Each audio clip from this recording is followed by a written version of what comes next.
One minute the fields were clear, the next, hundreds of Comanche warriors were at the fort gates painted for war. For people like Rachel Parker Plummer, a Comanche raid meant watching your family die, brutal captivity, and your entire life ending in an instant. Here's what it was really like to survive the most terrifying attacks on the American frontier.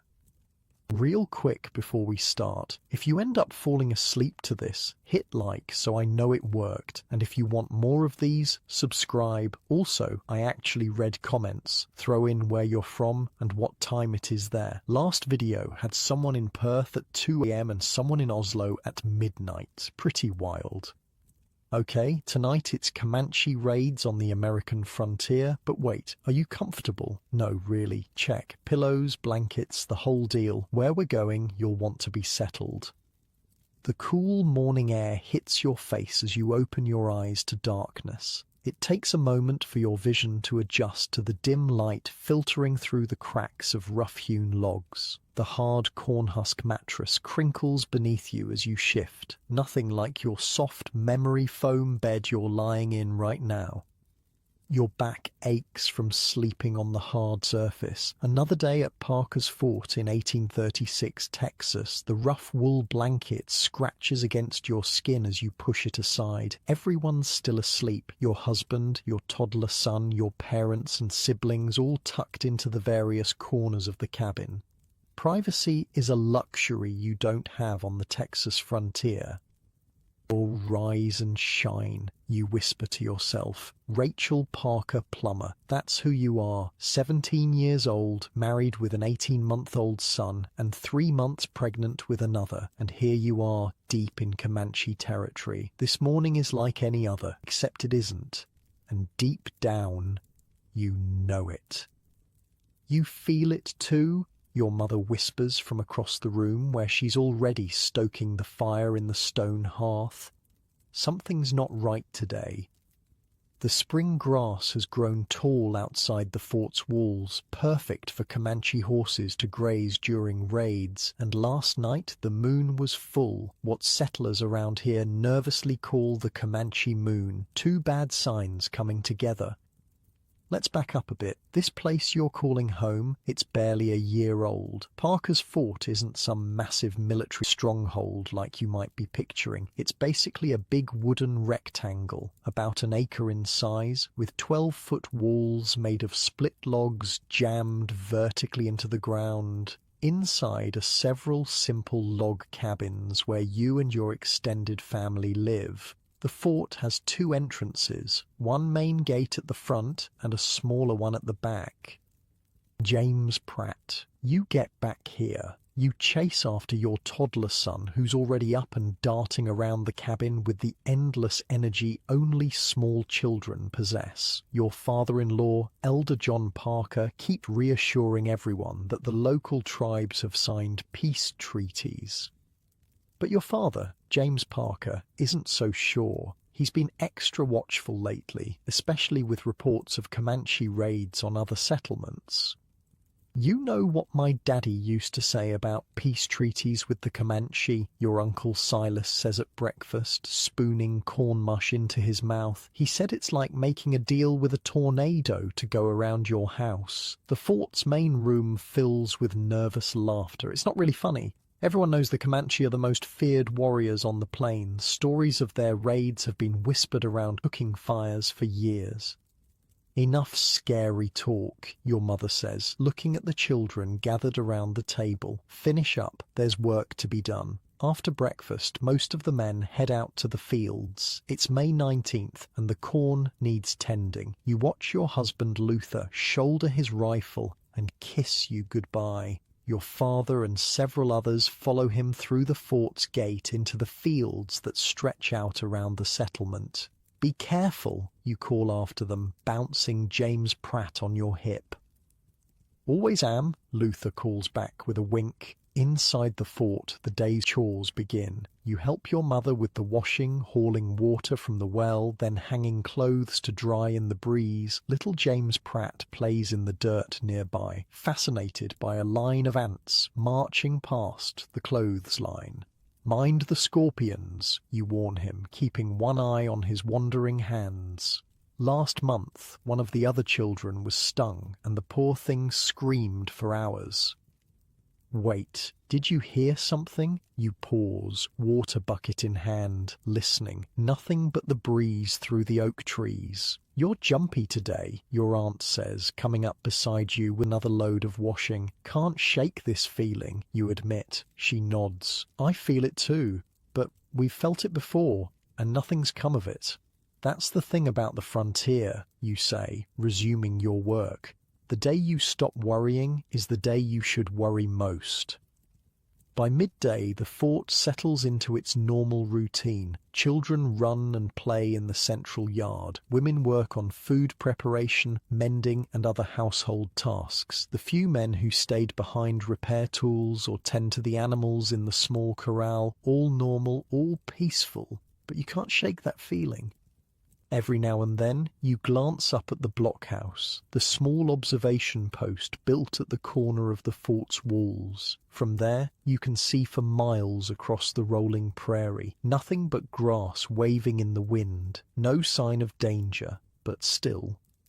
Rachel, come help me with this. Your mother waves you over to where she's kneading dough for the evening bread. Your hands sink into the sticky mass, working alongside hers. This simple task, passed from mother to daughter for generations, calms your nerves a bit.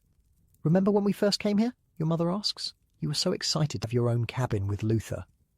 You smile at the memory. 2 years ago, you'd been just 15, newly married and full of dreams about your frontier home. The reality turned out to be a lot less romantic. Blistered hands, endless work, and the constant nagging worry about Indian attacks. I was so naive, you say. We all were, your mother replies, her eyes distant. But we're making a life here. It's what Americans do. Push west, build something new. As the afternoon wears on, you check on James Pratt, who's napping in the cabin. His chubby face is peaceful, untroubled by the worries that plague your adult mind. You brush a strand of hair from his forehead and sit beside him, watching his little chest rise and fall.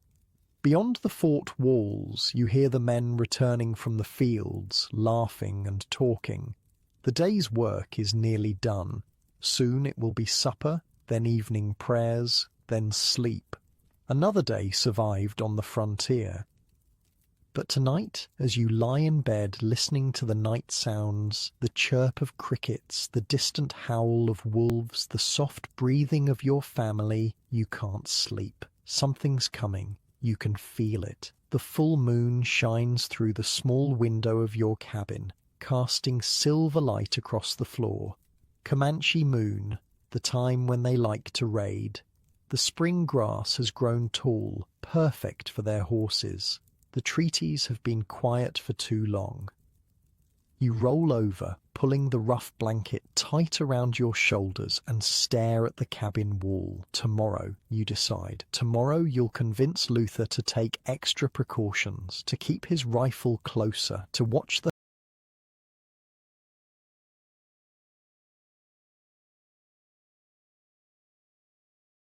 horizon more carefully. You finally drift into an uneasy sleep, unaware that this is your last night of peace, unaware that tomorrow, just after breakfast, your entire world will change forever when you hear the cry from the fields, Indians, Indians, Indians, Indians. The shout jolts you from sleep like a bucket of ice water. For a split second you're disoriented, wondering if it was part of your dreams. Then it comes again, closer this time. Indians, the Comanche, are coming. Your husband Luther is already up, grabbing his rifle. "Stay here," he orders, voice tight with fear. He runs out the door before you can even respond. "Mama!" James Pratt is awake now, startled by the commotion. You scoop him up, heart hammering against your ribs. Outside, chaos erupts. Men shouting, women screaming, the pounding of feet on dirt. You clutch James Pratt to your chest and rush to the window, peering through the small opening. What you see stops your breath. 1 minute the fields were clear, and the next moment, God in heaven, more Indians than you dreamed possible are in front of the fort. Hundreds of mounted warriors, painted for war, feathers and buffalo horns adorning their heads, weapons glinting in the morning sun. Rachel, your mother bursts through the door. Come quick. You follow her into the central yard of the fort. Everyone's gathered, panic etched on their faces. Your father-in-law, Elder John Parker, is trying to organize the defense, but there aren't enough men. Most are still out in the fields, trying to make it back to safety. They're raising a white flag, someone shouts from the blockhouse. A murmur runs through the crowd. A white flag? Do they want to talk? Your uncle Benjamin Parker, grey-haired and respected by all, steps forward. I'll go speak with them. No, your uncle Silas grabs his arm. It's a trap, Ben. You know it is. Benjamin shakes his head. If they wanted to attack without warning, they would have. Maybe they just want to trade, or talk about the treaties. The walls aren't high enough, Benjamin argues. If they decide to attack, they'll be over them in seconds. Ropes, grappling hooks. We can't defend against hundreds. Our only chance is if I can buy us time. From the blockhouse, someone calls down. There's 2 of them approaching the gate. Rest are hanging back. I'm going out, Benjamin decides firmly. You're standing close enough to hear Silas mutter to Benjamin, if you go out there, they'll kill you. Benjamin just nods, like he's already accepted this fate. Better me than all of us. Get the women and children ready to escape out the back gate. Your father, James Parker, is organizing a defense, placing the few men left inside the fort at strategic points along the walls. Luther's among them, rifle ready. He catches your eye across the yard and mouths something to you. Be ready. You know what that means. If things go bad, run. Get James Pratt to safety. Benjamin walks to the front gate. The heavy wooden barrier creaks open just enough for him to slip through. The fort falls eerily quiet, everyone straining to hear what's happening beyond the walls. You press your son's face against your shoulder, shielding him from the tension around you. Minutes tick by like hours. Then the gate reopens, and Benjamin steps back inside. His face is grim. They say they want a place to camp and water for their horses, he reports to the gathered crowd. They've asked for a cow to butcher. I think they're testing us. Did you believe them? Silas demands. Benjamin hesitates. No, there was something in their eyes. And the others?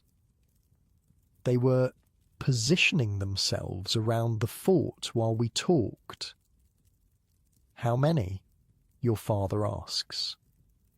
Hundreds, maybe more. Benjamin looks around at the frightened faces. The women and children need to leave, now, out the back gate. Head for the woods. Panic ripples through the crowd. I'm going back out, Benjamin announces. I'll try to buy you more time. Ben! No! Silas grabs his brother's arm again. They'll kill you this time. I know. Benjamin's voice is calm, resigned. He looks around at the gathered families. But you're my family. What else can I do? Silas releases him, understanding in his eyes. At least let me cover you from the wall. Benjamin nods. Then he turns to you, surprisingly. Rachel, run to my cabin. Get my shot pouch. Bring it to Silas. You hesitate, not wanting to leave your son. Go, child. Now. Benjamin's tone leaves no room for argument.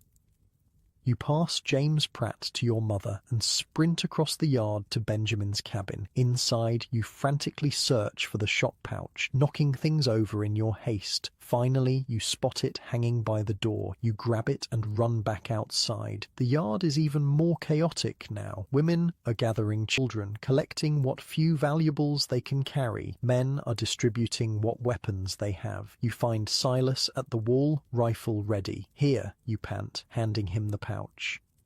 "Thank you, Rachel." He slings it over his shoulder, then gives you a hard look. When the shooting starts, you run. "You hear me? Don't look back. Just run." You nod, throat too tight to speak. Benjamin is at the gate again. Before he goes through, he turns and calls to the men, "Mount the fence. Be ready." Then he's gone.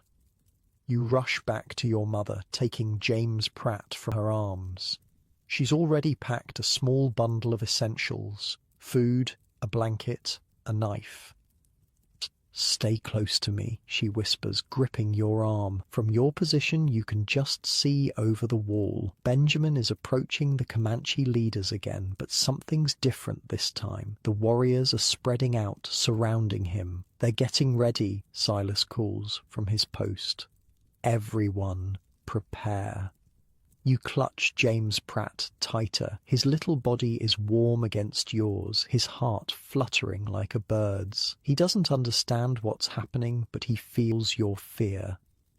"Mama's got you," you whisper against his hair. "Mama's right here." Outside, Benjamin's voice rises, then cuts off abruptly. A terrible silence follows. Then the screaming begins. "They've killed him!" someone shouts. "They've killed Benjamin!" Silas takes aim with his rifle. The sharp crack of gunfire splits the air. One of the Comanche warriors falls from his horse. "Get to the back gate," your father shouts. "Go, go, go!"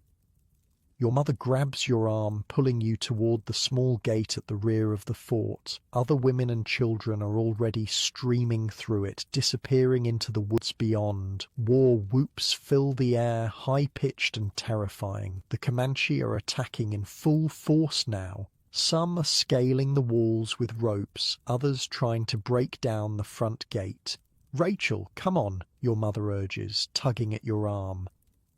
But you're frozen, watching as Silas fires again and again. He downs several warriors before they reach him. Then they're on the walls, leaping into the fort, tomahawks and lances gleaming in the sun. "Luther," you cry, searching desperately for your husband in the chaos.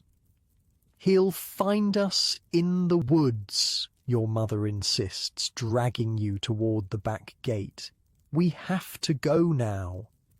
Finally, you turn and run, following the stream of women and children fleeing through the back gate. James Pratt bounces against your chest, crying now from the noise and commotion. Outside the fort, the clear morning has turned into a nightmare. People scatter in all directions, running for the tree line about 200 yards away. You follow your mother, racing across the open ground, trying to ignore the screams behind you.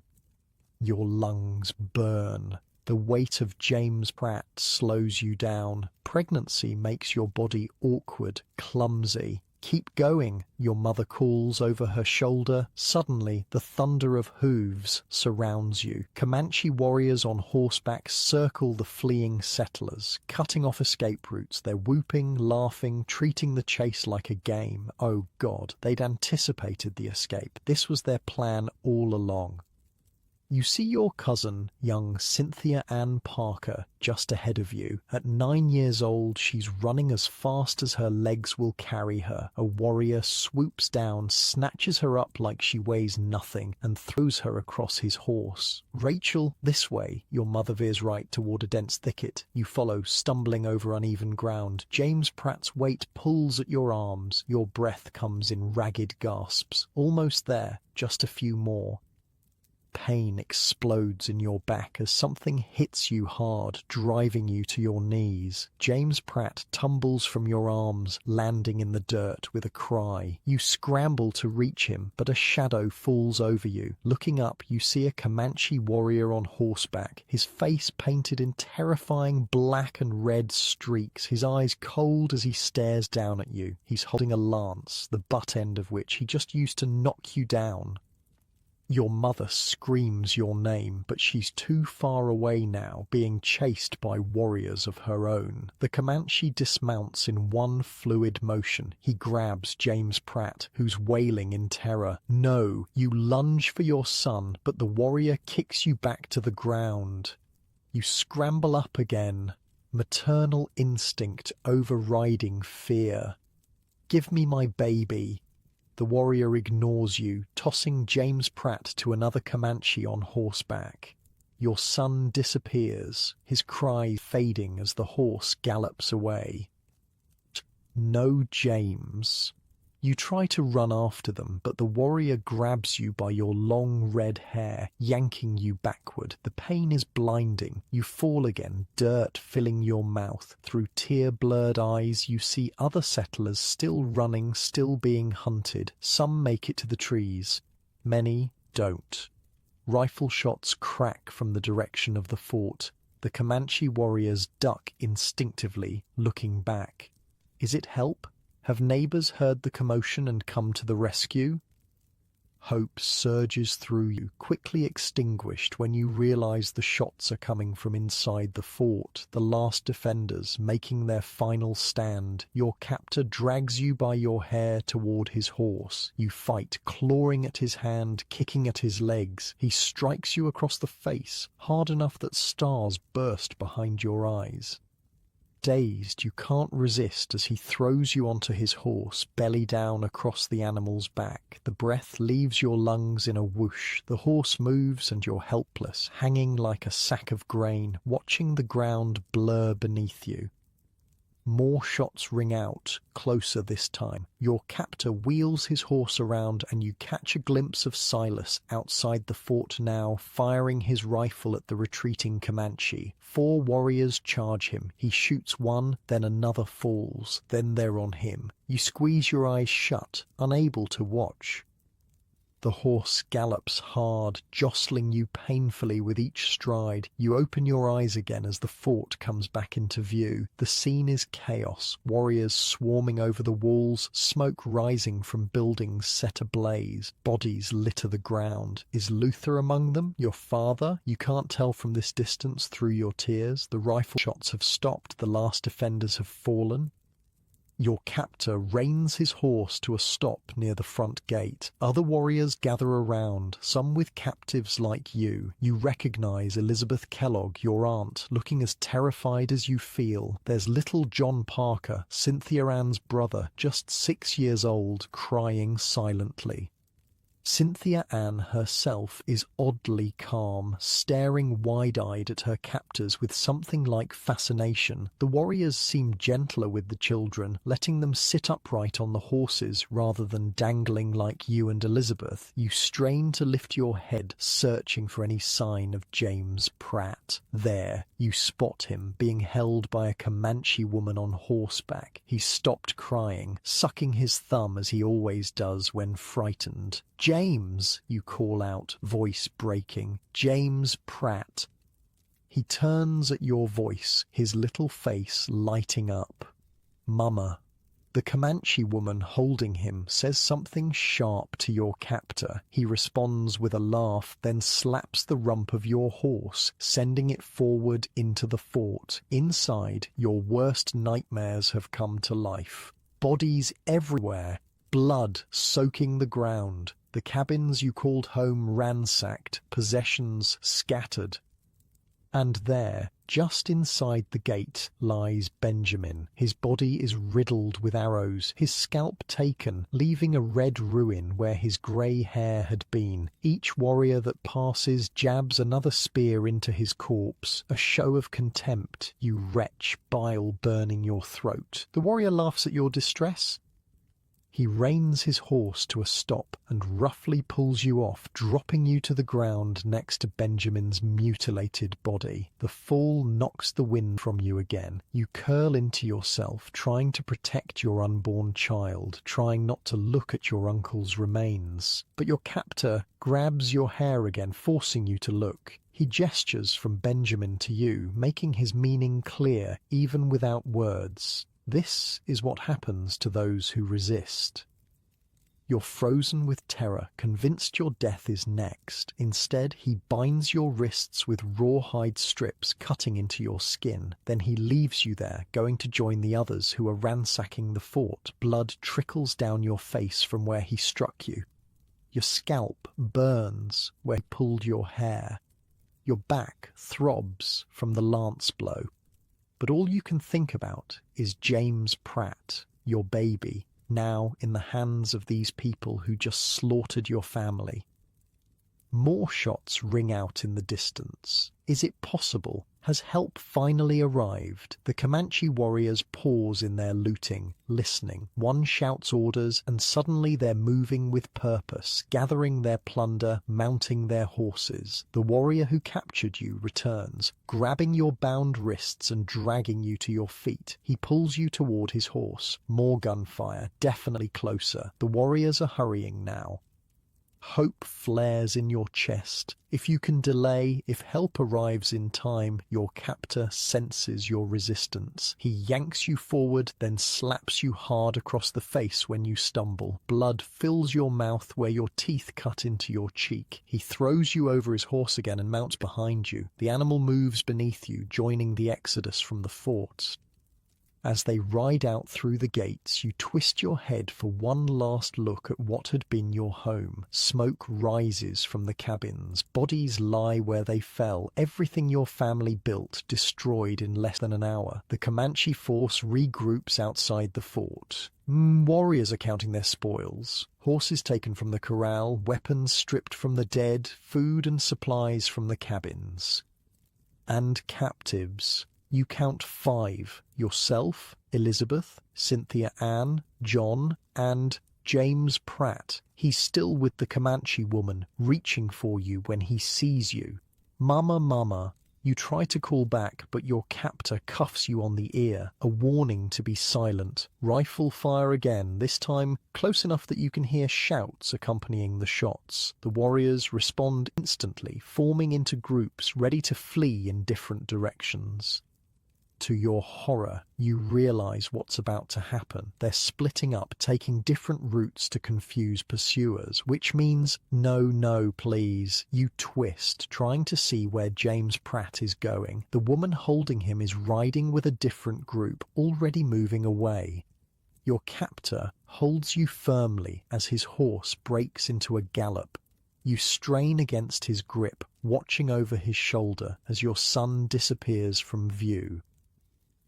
James, you scream, not caring about the punishment that will come. But your son is gone, taken in a different direction, and the last hope of rescue fades as the warriors skillfully evade the belated response from neighboring settlements. The sound of gunfire recedes. The fort shrinks in the distance. And you, Rachel Parker Plummer, age 17, pregnant with your second child, are carried away into captivity, leaving behind everything and everyone you've ever known. The long nightmare has only just begun. The world shrinks to the rhythm of hoofbeats, up and down, your body thrown across the horse like a sack of grain, absorbs every jolt, ribs bruised, stomach churning, the blood rushes to your head, making your temples throb. How long have you been riding? Hours, at least. The sun has moved across the sky. Your mouth is desert dry, lips cracked and bleeding. No one has offered water. No one has spoken to you. You drift in and out of awareness, the pain in your body mingling with the agony in your heart. James Pratt, your baby boy, taken in another direction with another band of warriors. Will you ever see him again? Luther, your father, Silas, Benjamin, are they dead or searching for you even now? The uncertainty is another form of torture. The Comanche ride with incredible skill, sometimes standing upright on their horses while at full gallop. They communicate in short barks and whistles, a language you don't understand. Occasionally, they laugh. At what? You can't tell. Your captor finally slows his horse. The band has reached a small creek, the first water since leaving the fort. He roughly pulls you off the horse and dumps you on the ground. Your legs, numb from the awkward position, buckle beneath you. "Oh, water," you croak, gesturing to the creek. "Please." He ignores you, leading his horse to drink. You crawl toward the water, your bound hands making it awkward. No one stops you, so you continue until you reach the creek bank. Lowering your face to the surface, you drink greedily, the cool water a blessing on your parched throat. You sit up, wiping your mouth on your shoulder since your hands are bound. Looking around, you see Elizabeth Kellogg nearby, also drinking from the creek. Her face is bruised, her dress torn and dirty. "Elizabeth," you whisper, scooting closer to her. "Are you hurt?" "Alive," she whispers back. "That's all I can say for certain." She looks around fearfully at the warriors, who are watering their horses and talking among themselves. "Have you seen the others?" "They took James Pratt in another direction," your voice breaks. "Cynthia Ann and John too, I think." Elizabeth nods grimly. "Dividing us up makes rescue harder." A shadow falls over you. Your captor has returned, water dripping from his long black hair. He's younger than you first thought, maybe 20. His face is painted with black stripes across his cheekbones and red handprints mark his chest. He barks something at you, gesturing for you to stand. You struggle to your feet, legs still numb and tingling. "My son," you say, knowing he won't understand but unable to stop yourself. "Where is my son? James Pratt, my baby." He stares at you blankly, then grabs your bound wrists and pulls you back toward his horse. "Wait!" you resist, digging in your heels. "Please, just tell me if my son is safe."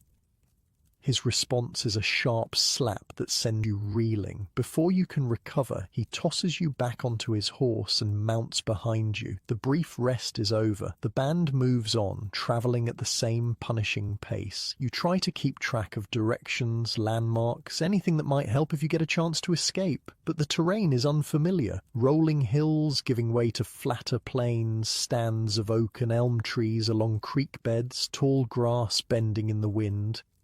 As dusk approaches, the warriors finally halt in a small valley beside another creek. This time, they make camp. Women, you hadn't noticed them before, but they've been traveling with the band, begin setting up small hide tents called teepees.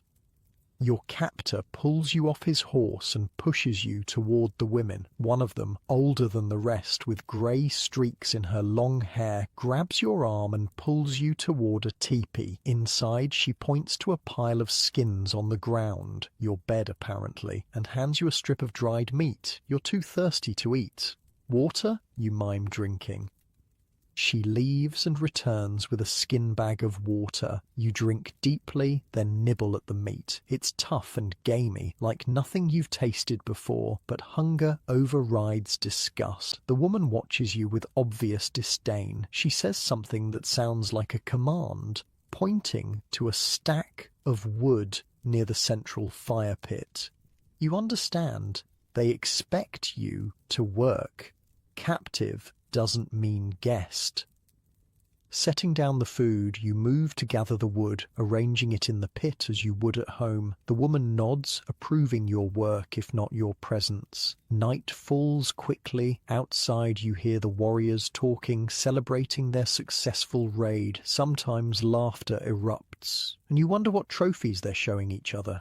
Scalps? Possessions stolen from your home? You shudder, trying to block the images from your mind. You're not the only captive in the camp. Through the teepee opening, you spot Elizabeth being led to another shelter. Your eyes meet briefly, a flash of shared terror and grief passing between you before she disappears inside.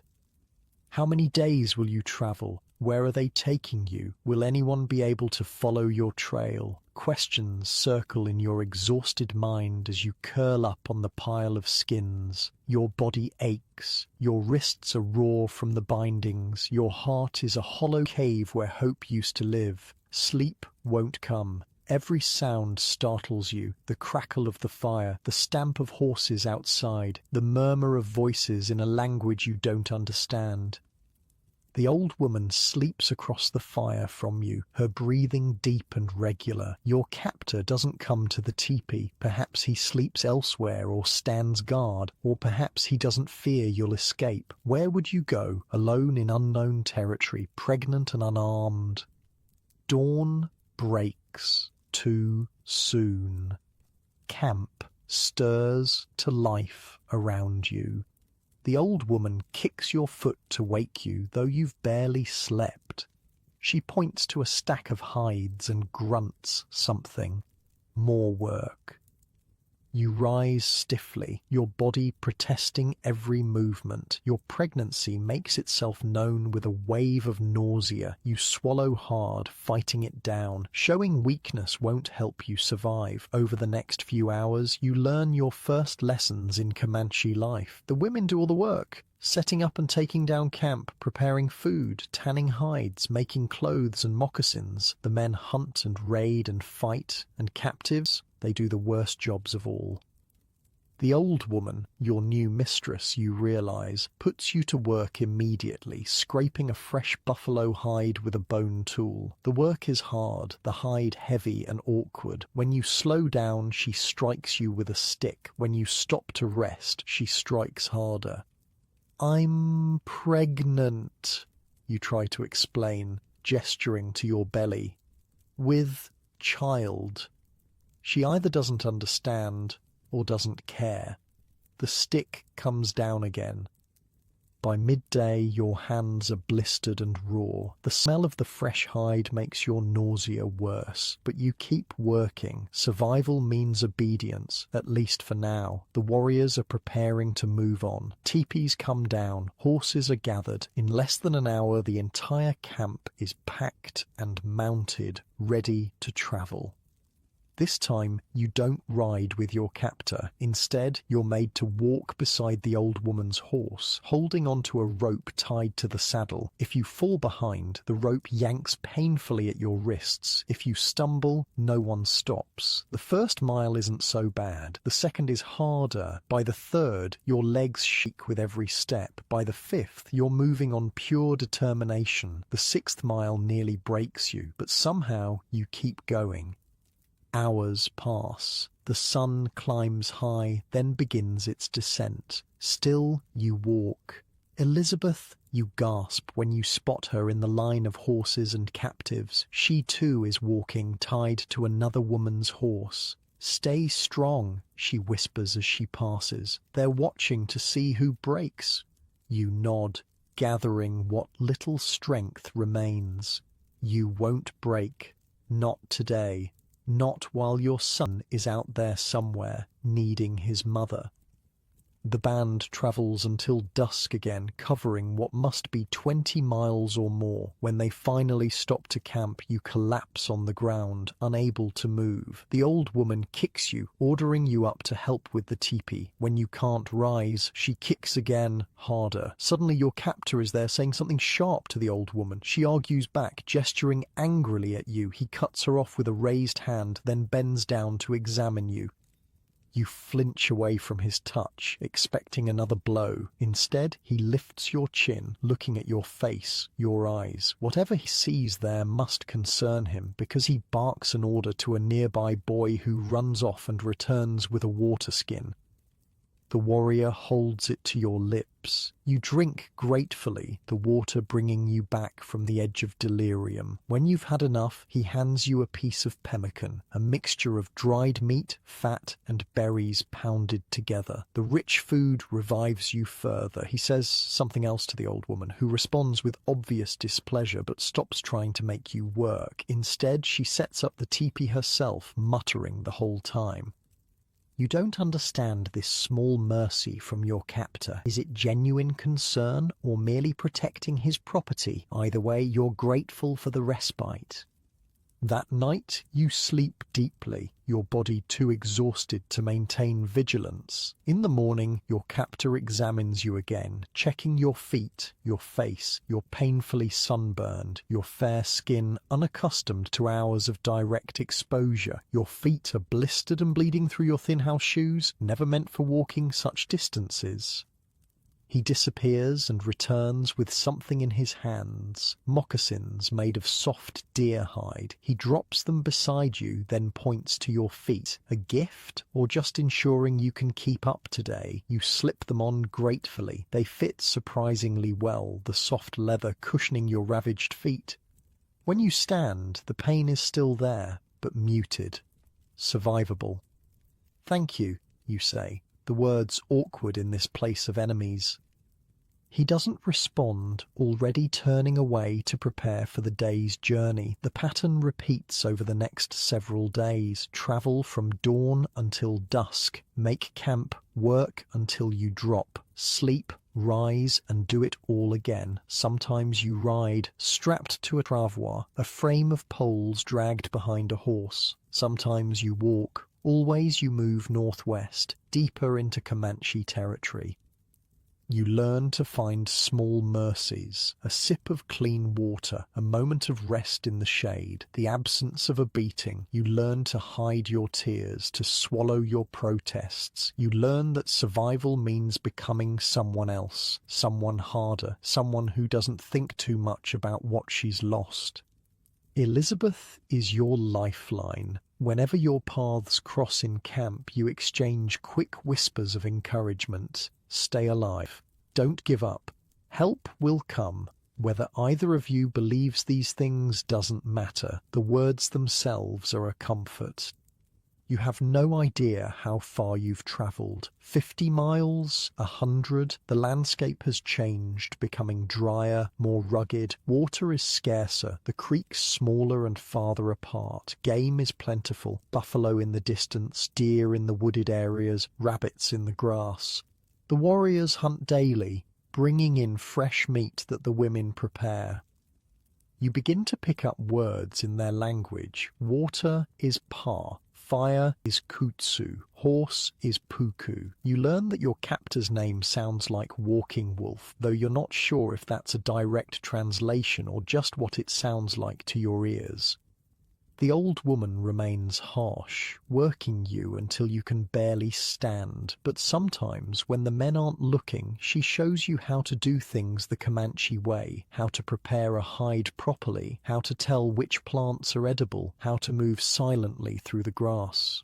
Are these kindnesses, or just making you a more useful slave? You can't tell. On the 10th day, or is it the 12th, time has lost meaning. Something changes. The band meets up with another group of Comanche. There's much celebration, warriors greeting each other with whoops and demonstrations of horsemanship. Your heart leaps. Could James Pratt be with this group? You scan the newcomers desperately, looking for any sign of your son. There are other captives, you can tell by their downcast eyes and bound hands, but no children that you can see. Elizabeth appears beside you, her face tense with the same hope. "Do you see them?" she whispers. You shake your head, tears threatening. "No, not among these. There are other bands," she says, trying to sound hopeful. "Maybe they're with one of those." The two groups merge, setting up a larger camp than you've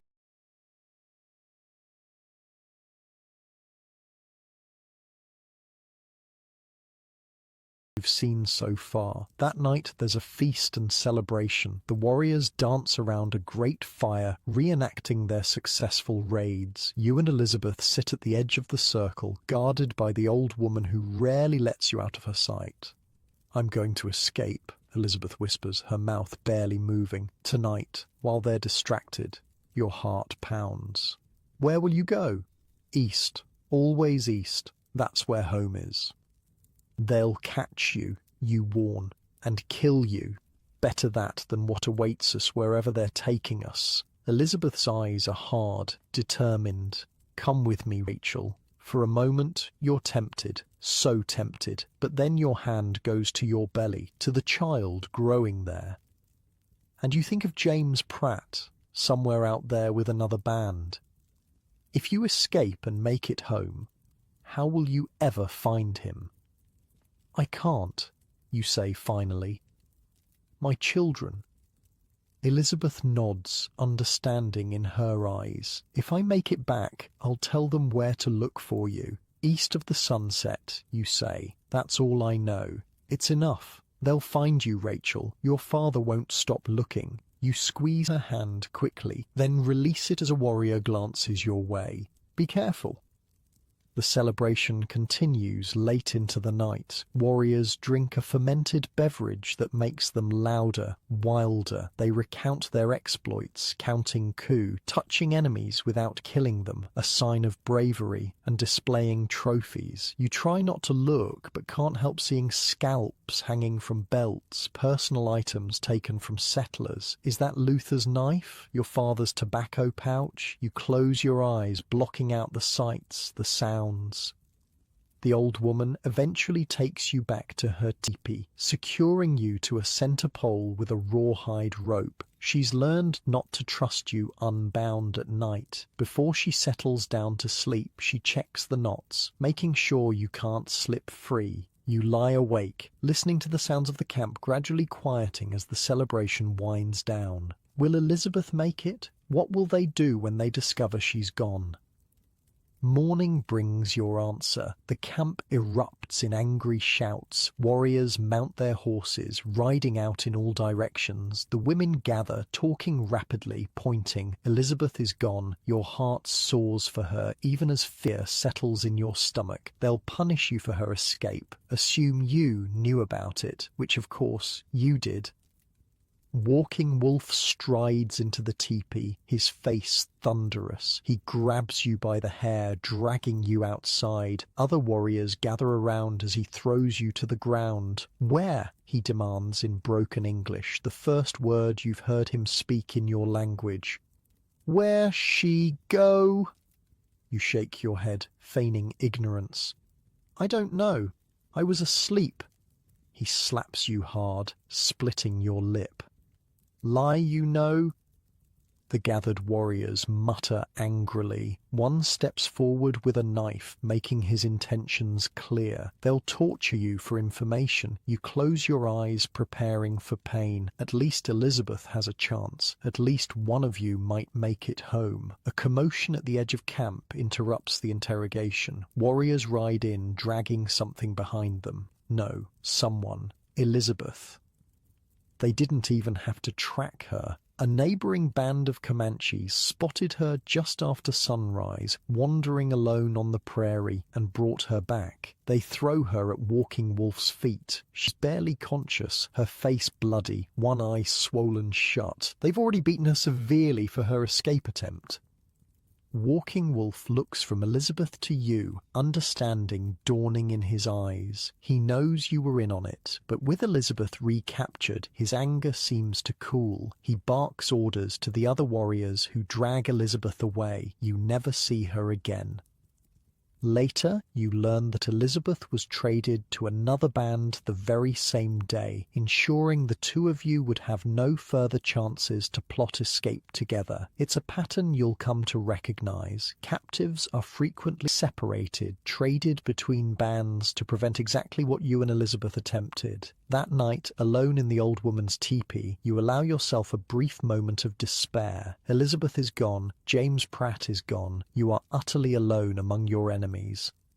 But then you feel it, a flutter in your belly, your unborn child making its presence known. You're not completely alone after all. We'll survive this, you whisper, hand on your stomach. Somehow. The band moves on the next day, continuing northwest. You've lost track of the days, but it must be approaching a month since the raid on Parker's Fort. A month since your world ended and this strange new existence began. You've changed in that month. Your skin has darkened from constant exposure to the sun. Your hands have calloused from endless work. Your body has grown leaner, harder, except for your slowly swelling belly. You've learned to move quietly, to anticipate commands before they're given, to find food and water in this harsh landscape. You're still a captive, still an enemy, but you're learning to be a survivor. And somewhere out there, so is James Pratt. The thought of him keeps you going when nothing else can. Your son needs you to stay alive, to stay strong. So that's what you'll do, one day at a time, until help comes or you find your own way to freedom. Because you are Rachel Parker Plummer and you will not break. Seasons change on the plains. The scorching summer heat gives way to cooler autumn days. The tall grass turns golden, then brown. Your body changes too, your pregnancy becoming more visible with each passing week.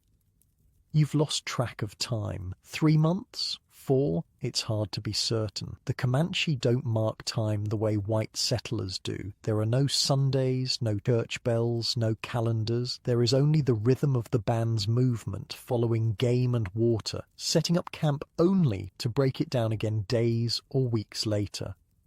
By now, you've learned enough of their language to understand basic commands. You know when they're planning to move camp, when a hunt is successful, when danger threatens. You can't hold a conversation, but you can survive.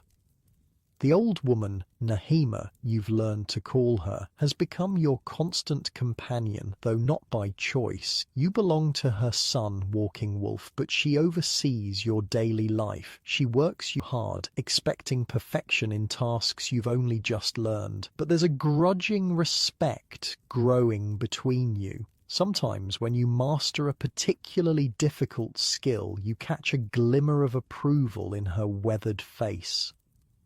Faster, she grunts in Comanche, watching you scrape a buffalo hide. Like this. She demonstrates the proper technique, her arms moving in swift, sure strokes. You copy her movements, your muscles burning with effort. The work is endless. Preparing food, gathering firewood, fetching water, making pemmican, tanning hides, sewing clothing. From sunrise to sunset, you labor alongside the other women of the band. There are other captives you've discovered, a Mexican woman who was taken years ago and now has a Comanche husband and children, a young man from another tribe who serves as a slave for one of the warriors. They rarely speak to you. Captives learn quickly that forming bonds is dangerous. Allies can be used against you or traded away without warning. Your belly grows larger, more unwieldy. The child within kicks strongly, a reminder that you're not completely alone. You wonder if it's a boy or girl. You wonder if you'll be allowed to keep it. One night, as you sit by the fire outside Nahima's teepee, Working Wolf approaches. He's been gone for days on a hunting expedition, returning with several deer carcasses slung over his horse. He squats beside you, studying your swollen belly with interest. Soon, he says in Comanche, making a rocking motion with his arms. You nod, understanding his meaning. The baby will come soon. He says something to his mother, who responds with a torrent of words. They argue briefly, Walking Wolf's voice rising. Finally, Nahima falls silent, her mouth set in a disapproving line. Walking Wolf turns back to you. You keep, he says in halting English, if strong. Your heart leaps. He'll let you keep your baby if it's healthy, if it's strong. Not like James Pratt, torn from your arms the day of the raid. The thought of your firstborn sends a fresh wave of pain through you. Is he still alive? Has he been adopted into another band? Does he remember you? These questions haunt your dreams, but in waking hours you focus on survival, on the child growing inside you, on enduring one more day. Winter settles over the plains. The Comanche move their camp to a sheltered valley where the wind is less brutal. Game is scarcer now. The warriors must ride farther to hunt. Sometimes they return empty-handed, and everyone goes hungry. You learn to conserve your energy during these lean times. You learn which plants can be dug from beneath the snow and eaten. You learn to make your portions last, to save scraps for when hunger gnaws most fiercely at your belly. The baby is due any day now. Your body feels ready to burst. Walking becomes difficult. Even simple chores leave you breathless. Nahima watches you closely, her expert eyes assessing. She has delivered many babies in her long life. She knows the signs. The pains begin during the darkest hours of night. You wake gasping, clutching your swollen belly. Nahima is instantly alert, moving to your side. She feels your stomach, nods, and helps you to a seated position on a pile of buffalo robes. She places a stick between your teeth. "Bite," she commands. "No scream." You understand. Weakness is not tolerated here, even in childbirth. The labor is long, agonizing. Hours pass as your body works to bring forth new life. Nahima stays with you, her calloused hands surprisingly gentle as she checks your progress, positions you properly, presses on your belly to help the baby descend. Dawn breaks. The stick between your teeth is splintered from the force of your bite. Your body is slick with sweat despite the winter cold, and still the baby does not come. Nahima's face grows concerned. She speaks to another woman who has entered the teepee, her words too rapid for you to follow. The woman leaves and returns with an infusion of herbs which Nahima makes you drink. It tastes bitter, vile, but you swallow it all. The contractions intensify, becoming nearly unbearable. You bear down with all your remaining strength, determined to bring this child into the world, to have something, someone that belongs to you again. With a final tremendous push, the baby slides free of your body. Nahima catches it, clears its mouth and nose, and gives it a sharp slap. A cry fills the teepee, strong, indignant, alive. "Boy," Nahima announces, cleaning the infant with soft rabbit skins. She wraps him in a small hide blanket and places him in your trembling arms. You gaze down at your son, tears blurring your vision. He has Luther's nose, your chin. His eyes are scrunched closed, his tiny fists waving in protest at his abrupt entry into the world. "Luther," you whisper, naming him for his father. "Luther Thomas Plummer." Exhausted but triumphant, you cradle your newborn son against your chest. He roots around, seeking milk, and you guide him to your breast. The sensation of him nursing sends another wave of tears down your cheeks, joy mingled with the ache of remembering James Pratt as an infant. Walking Wolf enters the teepee, alerted to the birth. He examines the baby critically, checking his limbs, his cry, his grasp. Apparently satisfied with what he sees, he nods to you. "Strong," he says. You keep. Relief floods through you. For now at least your son will stay with you. It's more mercy than you expected in this harsh place. The days that follow are both easier and harder. Nahima allows you some rest to recover from the birth, but soon you're expected to resume your duties, baby strapped to your back in a cradle board. Little Luther thrives despite the difficult circumstances. He nurses vigorously, sleeps soundly, and rarely cries, as if he somehow knows that crying might endanger him here. You learn to work with him secured to your body, to gather firewood while keeping him shielded from the winter wind, to tan hides while singing softly to him in English, determined that he will know his true language, his true heritage, even in this place. Winter deepens. The cold becomes a living thing, seeping into the teepees despite the fires, freezing water in the stream overnight, making every movement painful. The band hunkers down, conserving resources, waiting for spring. Stories are told around the fires at night, tales of great hunts, mighty warriors, and ancestral spirits. You listen, picking up more of the language, learning the Comanche way of seeing the world.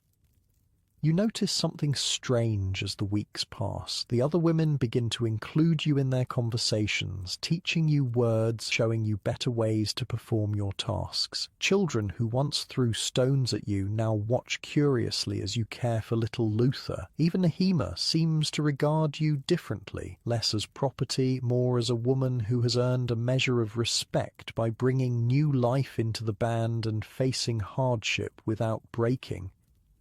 You are still a captive, still an enemy, but something has shifted. Spring arrives suddenly, the plains exploding into green almost overnight. New plants emerge from the soil. Birds return from their winter journeys. Buffalo calves wobble beside their massive mothers. The band celebrates with a feast, thanking the spirits for surviving another winter.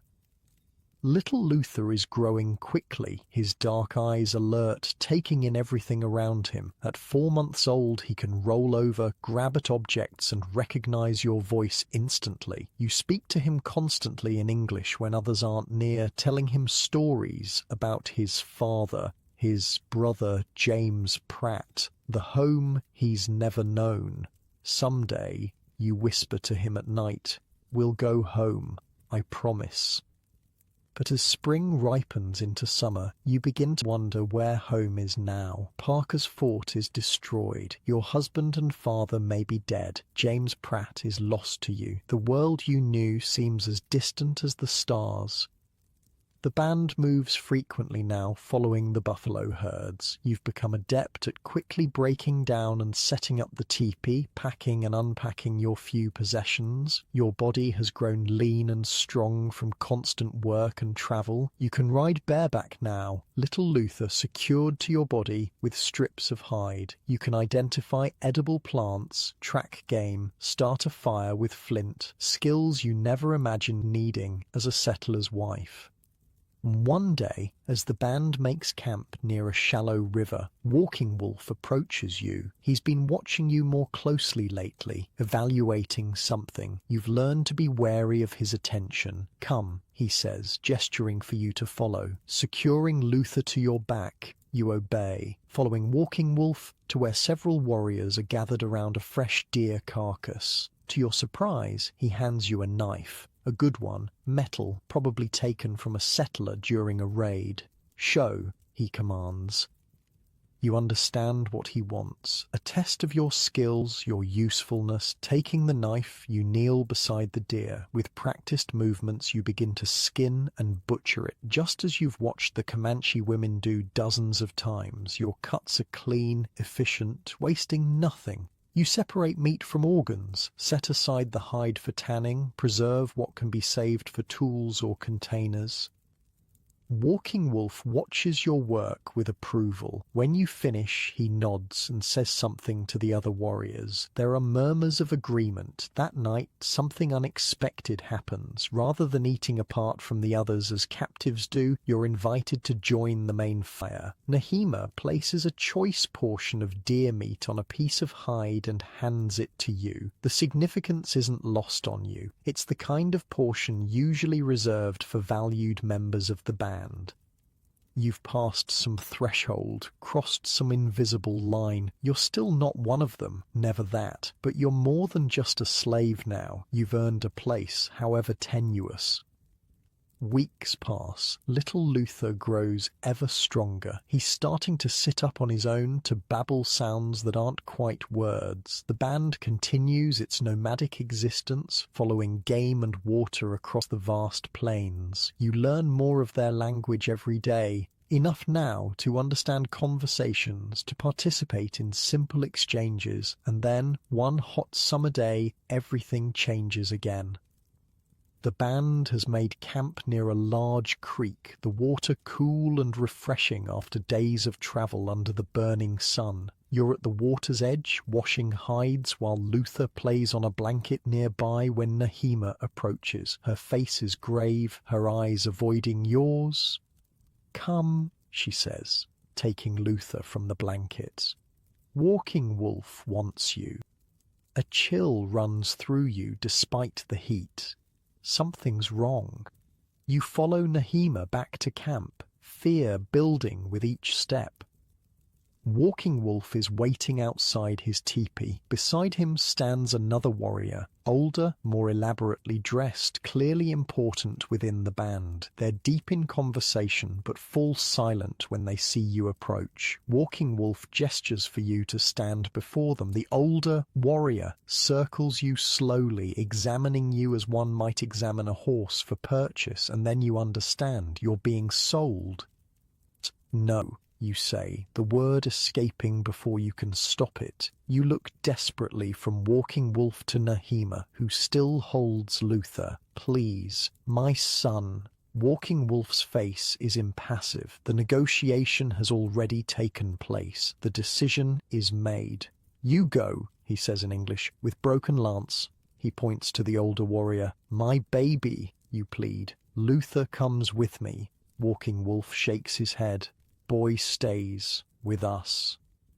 The world spins around you. Not again. Not a second son torn from your arms. You can't bear it. No. You lunge toward Nahima, trying to grab Luther. Warriors step between you, holding you back as you struggle wildly. He's mine, my son. Nahima turns away, carrying Luther into the teepee. His bewildered cries tear at your heart. You fight against the hands restraining you, screaming, calling Luther's name. The warriors hold you easily, unmoved by your desperation. Broken Lance watches the scene with cold eyes. He says something to Walking Wolf, who nods. A trade adjustment, perhaps. A captive who fights is worth less. They drag you to Broken Lance's horse, bind your wrists to the saddle. You continue to struggle, to cry out for your son, but it's useless. No one intervenes. No one shows mercy. As Broken Lance mounts his horse, preparing to leave with his new property, you catch one last glimpse of the teepee where Luther disappeared, where your second son will grow up never knowing his true mother, his true people, his true name. The horse moves forward. Camp recedes behind you. Your heart shatters into 1,000 jagged pieces, each one cutting deeper than any knife could.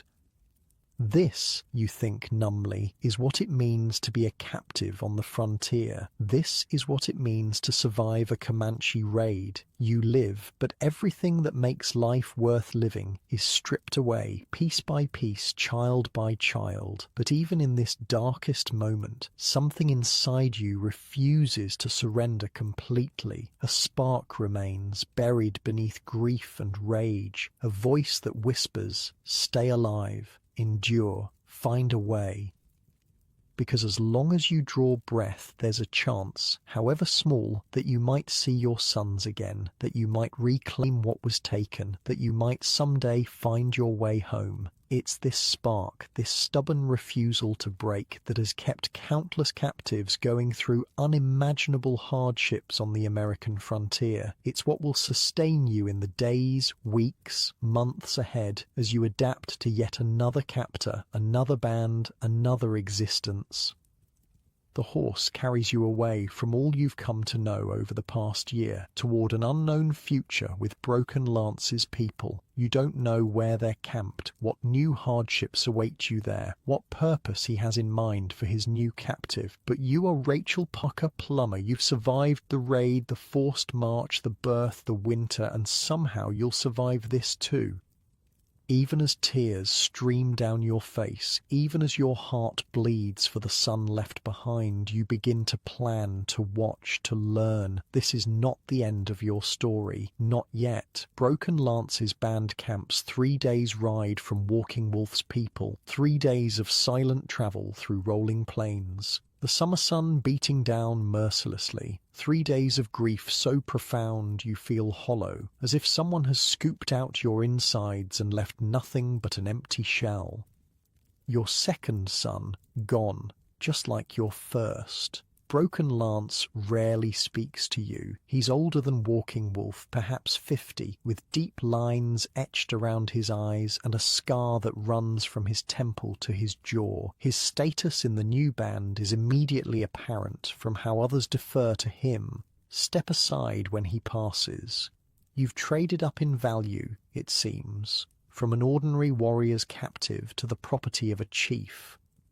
The camp appears on the horizon late on the third day, a cluster of teepees along a winding stream, horses grazing in the tall grass nearby. As you approach, people emerge to greet Broken Lance, curious eyes fixing on you, the new white captive.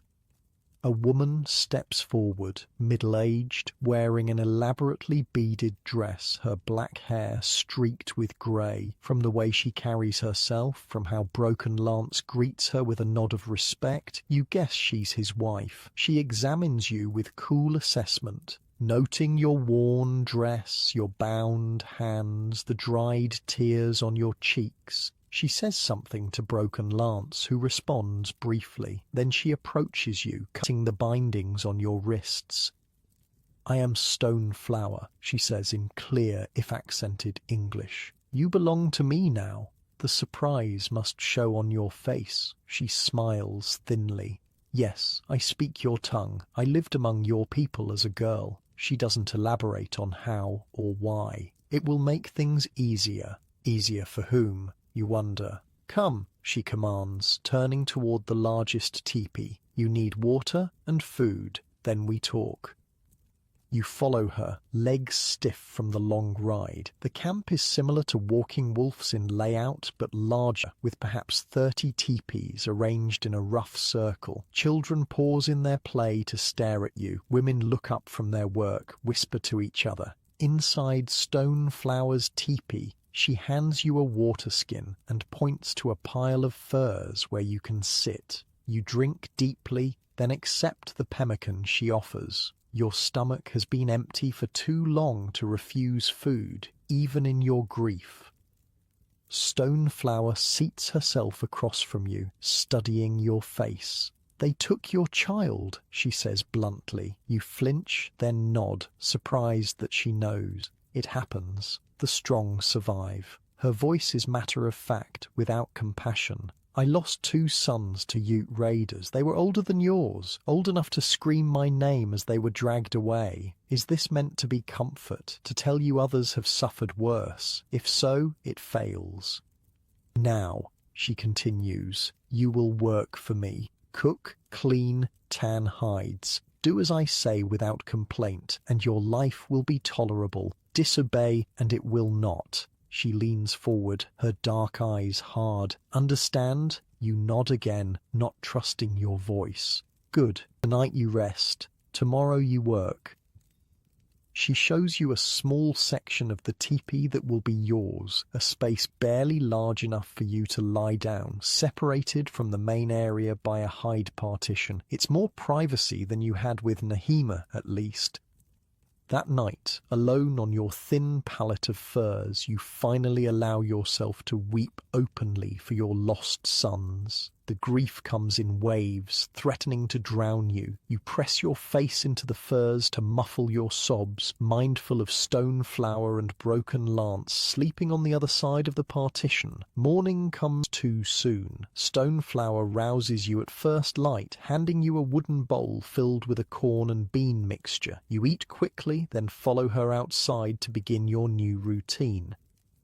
Life in Broken Lance's band follows a similar pattern to what you knew with Walking Wolf, but there are differences. This band is more settled, staying in one location for weeks at a time rather than constantly moving. They farm a little, small plots of corn and beans near the stream, in addition to hunting, and they're wealthier, with more horses, more metal tools, more trade goods. Your work is familiar. Cooking, cleaning, fetching water, tanning hides. But Stone Flower is a more demanding mistress than Nahima. She expects perfection and has no patience for mistakes. When you spill a pot of stew, she strikes you with a stick. When you tear a hide while scraping it, she withholds food. Clumsy, she hisses. Worthless. But beneath her harsh treatment, there's something else, a testing. She's pushing you, watching to see if you'll break. You sense that your response to her cruelty matters, though you don't yet understand why. The days blend into weeks. Summer heat gives way to cooler autumn air. You establish a new routine, learn the rhythms of this camp, the personalities of its inhabitants. Some are cruel to you, some indifferent, a few occasionally kind, slipping you extra food or lighter work when Stoneflower isn't watching. You learn that Broken Lance is an important war chief, respected for his many victories against enemies, both other tribes and white settlers. His tipi is decorated with trophies of these battles, weapons, shields, the occasional scalp. You try not to look at these grim souvenirs, try not to wonder if any belong to your family. Stoneflower, you discover, was once a captive herself, taken from another tribe as a girl, eventually becoming Broken Lance's wife. Perhaps this explains her harshness toward you. She survived by becoming more Comanche than the Comanche, by erasing her former self completely. She expects you to do the same. But you refuse to forget. At night, alone on your pallet, you whisper the names of your sons, your husband, your family. You recite Bible verses remembered from childhood. You hold tight to who you are, even as outwardly you adapt to your circumstances. And adapt you do. Your body grows stronger, your hands calloused from work. You learn to move silently, to anticipate needs before they're spoken, to be useful enough to keep, but not so competent as to threaten Stoneflower's position. You learn which plants heal wounds, which berries are safe to eat, which snakes to avoid. One night, after a particularly grueling day of hide tanning, Stoneflower unexpectedly sits beside you as you eat your evening meal. "You have not tried to escape," she observes. You look up, surprised by the conversation. "Where would I go? I don't know where I am." "East," she says simply. "Always east to reach your people. You know this." You shrug, keeping your face neutral. "I wouldn't survive alone." "No," she agrees. "You would not." She studies you, head tilted. "Yet many try. They would rather die free than live as captives." "I would rather live," you say quietly, "for my sons." Something flickers in her eyes, understanding perhaps, or memory. "Your children are lost to you," she says, but the usual hardness has left her voice. "Perhaps, but while I breathe, there's hope." She nods slowly, then rises and returns to her work without another word. After that night, something shifts between you and Stoneflower. Her treatment remains stern, but the deliberate cruelty fades. Sometimes she explains why certain tasks are done a particular way, or shows you more efficient methods. Occasionally, she speaks of her own past before she became Comanche. "I was Kiowa," she tells you one day as you work together, pulverizing dried meat for pemmican. "My village was raided when I was 12 summers. My family was killed. Broken Lance took me as a slave." You look up from your work, waiting for her to continue. "I hated him," she says matter-of-factly. "I tried to kill him once with a knife I stole. He broke my arm for it." She rolls up her sleeve, showing you an old break that healed badly. "But he did not kill me. He said I had spirit. Later, he made me his wife." "Do you still hate him when I—" You dare to ask. She considers this, her hands never stopping their rhythmic pounding. "No, he is my husband now, the father of my children." She glances at you. "Hate burns too hot. It cannot be sustained." You're not so sure. Your hate for the raiders who stole your sons still burns bright, even after all these months. As if reading your thoughts, Stoneflower adds, "But you are new to this life. Perhaps in time you will see differently." Perhaps you agree, though you don't believe it. Winter approaches again. The band moves to their winter camp, a sheltered valley with plentiful wood for fires. Game is scarcer here than it was in Walking Wolf's territory, but the band has stored food, dried meat, corn, beans, wild rice gathered from wetlands to the east. Stoneflower gives you warmer clothes for the cold months, a dress of soft deer hide, leggings, moccasins lined with rabbit fur, a buffalo robe for sleeping. Not kindness, you understand, but practicality. A frozen captive can't work. Your body has adjusted to the hardship, but your heart remains wounded. You dream of your sons almost nightly. James Pratt's smile, Luther's tiny hands. You wake with tears on your cheeks, a hollow ache in your chest. Stoneflower notices but never comments. She has lost children too. She understands that some pain never truly heals. On the coldest nights, when wind howls around the teepee and snow piles against its sides, the band gathers together for storytelling. You sit at the edge of these circles, listening as elders recount tales of great hunts, mighty warriors, spirit beings who shaped the world. Your Comanche has improved enough to follow most stories, though some words and concepts remain mysterious. Sometimes they speak of raids on white settlements. You tense during these tales, scanning for any mention of Parker's Fort, any clue about your family's fate. But the stories are always about other places, other times. One bitter night, huddled near the central fire, you gather your courage and ask Stoneflower a question that has haunted you. Do you know of a band that took a white boy, about 2 summers old when captured, with red gold hair? You describe James Pratt, your voice catching. Stoneflower's face remains impassive, but her eyes soften slightly. Many children are taken in raids. I do not know of this one. Your hope dims, but doesn't extinguish completely. The Comanche nation is vast, with many bands spread across the plains. Your son could be with any of them. And the other boy, you press. The infant born in captivity. Do you know what becomes of such children? At this, Stoneflower's expression changes. Those that survive are raised as Comanche. They forget their white blood. They become warriors or wives. They forget their mothers? The question is barely a whisper. Stoneflower is silent for a long moment. Then, yes, they forget. It is better that way. Better for whom, you wonder again? Not for the mothers who carried those children, birthed them, loved them. Winter deepens. Food grows scarcer. The band's hunters return with less game each day. Meals become smaller, faces more pinched with hunger. You learn to make soup from almost nothing. A handful of dried meat, some corn, wild onions preserved from fall, whatever roots can be dug from beneath the snow. You learn to stretch every resource, to waste nothing.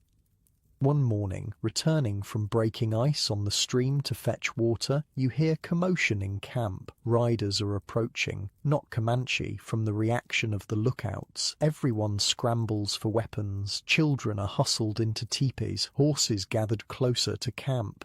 Stoneflower pulls you into her teepee, her grip painfully tight on your arm. "Stay," she orders. "Be silent." Through a small opening in the teepee flap, you watch as the riders enter the camp. Mexicans, a dozen or so, leading pack mules laden with goods. Their leader raises his hands in a gesture of peace, speaking to broken lance in broken Comanche mixed with Spanish. Traders, not raiders or rescuers. The tension in camp eases. Broken Lance invites the traders to a fire. Goods are unloaded, displayed. Metal pots, knives, bolts of cloth, glass beads, tobacco, sugar, coffee. Luxuries in this harsh wilderness. The trading continues all day, each item haggled over extensively. The Comanche offer buffalo robes, horses, crafted items, and pemmican in exchange. You remain in the teepee as ordered, but strain to hear the conversations outside. The traders might have news of the settlements, of rescue parties, of other captives. As dusk approaches, the trading concludes. The Mexicans are invited to share a meal before departing. Stoneflower enters the teepee, her arms full of new acquisitions, a metal pot, coloured beads, a length of bright cloth. "Come," she says. "Help prepare food for our guests." You follow her to the cooking fire, where other women are already working. As you kneel to help, you catch snippets of conversation between Broken Lance and the Mexican leader. "White captives?" the trader is asking in his mix of languages. Your heart leaps. Are they looking for captives to ransom? Could this be your chance? Broken Lance's response is curt, dismissive. The trader persists, mentioning payment, mentioning names you can't quite hear. You edge closer, pretending to tend the fire, straining to listen. "Plumber woman?" the trader asks. "Your name. They're asking about you." Broken Lance glances your way, catching your eye. You freeze, a deer spotting a hunter. He says something to Stoneflower, who immediately comes to your side, gripping your arm again. "Inside," she hisses. "Now." She drags you back to the teepee, pushes you roughly to your sleeping place. "Stay," she orders again, her voice hard. "They're looking for me," you say, a statement, not a question. Stoneflower's face is unreadable. "Perhaps. My father, my husband, I do not know." "Please," you whisper, desperation clawing at your throat. "If they're offering ransom, be silent," she snaps. Broken Lance will decide. She leaves, tying the teepee flap closed behind her. You're trapped inside, unable to see what's happening, unable to make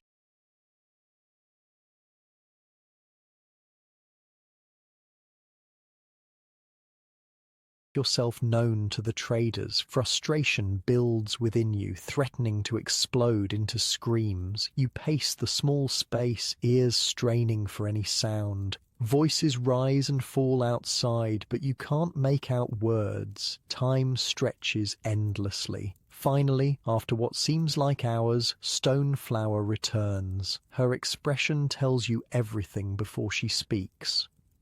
"They are gone," she says flatly. "Did they ask for me specifically? By name? You need to know if your family is searching, if there's still hope." She hesitates, then nods. "They asked for Rachel Plummer. Your family is looking for you." The knowledge is both balm and torture, healing to know you're not forgotten, agonizing to be so close to rescue and yet still captive. "Why didn't Broken Lance sell me to them?" Your voice breaks on the question. Stoneflower sits beside you, unexpectedly gentle. "You are valuable, a good worker, and—" She stops, seeming to weigh her words. "Mexican traders cannot be trusted. They might promise ransom, but sell you instead." "Sell me? To whom?" "To men in Mexico. Bad men." Her meaning becomes clear from her expression. You shudder. Perhaps remaining with the Comanche is not the worst fate after all. "But my father," you begin, "if he sent them—" "If your father comes himself, that is different," Stoneflower interrupts. Broken Lance respects a father's claim, but not traders. A small hope to cling to. "If your father can find you, rest now," Stoneflower says, rising. "Tomorrow is the same as today. Work continues." But tomorrow isn't the same, because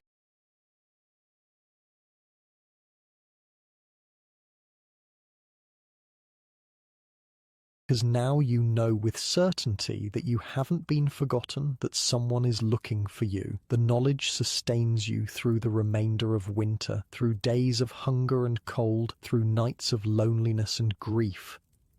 You work harder than ever, determined to survive until rescue comes. You listen more carefully to conversations, alert for any mention of traders, of ransom, of white settlers. You study the stars at night, fixing the directions in your mind, noting landmarks that might help you navigate if escape becomes possible.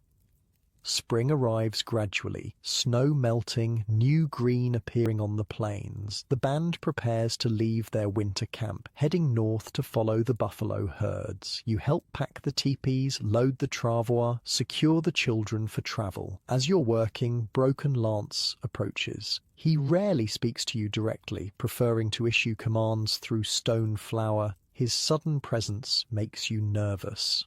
"White woman," he says in halting English. "Traders come again, soon." Your heart races. "For me?" He studies your face, inscrutable. "Maybe. We see." It's the most he's ever said to you. You don't know if it's a warning or a promise. The band moves north over the next weeks, stopping frequently to hunt or gather early spring plants. You mark each campsite in your mind, trying to maintain your sense of direction, your mental map of this vast territory. At a river crossing, you spot something that makes your blood run cold. A white man's scalp hanging from a warrior's lance. The red gold hair is so similar to Luther's, to James Pratt's, that for a moment you think it belongs to one of your sons. Reason prevails. The scalp is too large for a child, but the sight renews your determination to escape this life, to find your children before they grow up as Comanche, perhaps someday taking scalps of their own people. The spring grass grows tall and green. The full moon rises, casting silver light across the plains. Comanche moon, the settlers call it. Raiding season approaches. Warriors gather in council, planning expeditions south toward the settlements. You listen when you can, hoping to learn something useful about your family, about Parker's fort, about other captives. One night, as you're gathering firewood at the edge of camp, a young warrior approaches you. He's 16 or 17, with a scar across his chin that looks fresh, perhaps from his first battle. "White woman," he says softly in Comanche, "I know you." You stand very still, wary of his intentions. Young warriors can be the cruelest to captives, eager to prove their manhood through dominance. "I was at the fort," he continues, "the one with the tall walls. I saw you with the child." Parker's fort. He was there during the raid. "My son," you say carefully. "Do you know what happened to him? James Pratt." The young warrior glances around, ensuring no one is watching this forbidden conversation. "He lives with Yellow Wolf's band. They call him Little Antelope now." James Pratt is alive. The knowledge hits you like a physical blow. Your firstborn son, your baby, is alive.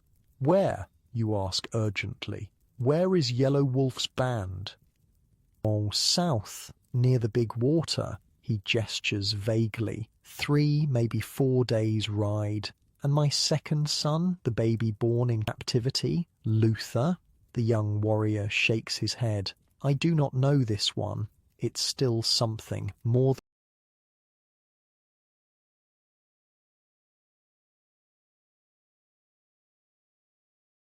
than you've had in almost 2 years of captivity." James Pratt lives. He has a new name, a new family, but he lives. "Why tell me this?" you ask. The young warrior touches the crucifix hanging around his neck, a trophy taken from some raid, no doubt, but he seems to attribute special power to it. "The Jesus God may be watching," he says simply. Then he melts back into the shadows, leaving you with your precious new knowledge. That night, as you lie on your pallet, you whisper your son's name over and over. James Pratt, James Pratt, not Little Antelope. James Pratt, as if by repeating it you can somehow reach across the distance and remind him of who he truly is. Yellow Wolf's band, near the big water, south, 3 or 4 days' ride. You fix these details in your mind, another piece of the mental map you're constructing, another reason to stay alert, stay strong, stay ready. Because someday, somehow, you will find a way out of captivity, and when you do, you will not go east to the settlements without your sons. You will go south to Yellow Wolf's band. You will find James Pratt. This new purpose burns within you, stronger than grief, stronger than fear. It carries you through each day of work, each night of loneliness. It becomes your secret, your strength, your reason to endure. And though you don't know it yet, salvation is closer than you think. The traders Broken Lance mentioned are indeed coming again, and this time they carry specific instructions from a man who has spent 2 years searching the plains for his daughter. Your father is coming for you, Rachel Parker Plummer, and he will not be denied. The traders arrive on a clear spring morning, their approach spotted by lookouts long before they reach camp. 6 men on horseback, leading pack mules laden with goods. Mexicans again, but different from the previous group. Stoneflower orders you to stay in the teepee, out of sight. But this time, you position yourself near a small gap in the hides where you can watch, listen. You can't miss this opportunity again. The lead trader dismounts, greeting Broken Lance with formal gestures of peace. Through your limited grasp of Spanish and Comanche, you piece together fragments of their conversation. They have come specifically to trade for captives. They mention white settlements. They mention payment. They mention a man named Parker, your father. It must be. Your heart pounds so loudly you fear it will give away your hiding place. The trading begins as before, knives, pots, cloth, tobacco laid out for inspection, but this is merely preliminary, you sense. The real negotiation hasn't started yet. As the day progresses, you grow increasingly anxious. What if Broken Lance refuses again? What if he suspects a trap? What if you're so close to freedom but remain just out of reach? Stoneflower enters the teepee at midday, bringing food. Her face is unreadable as always, but something in her movements suggests tension.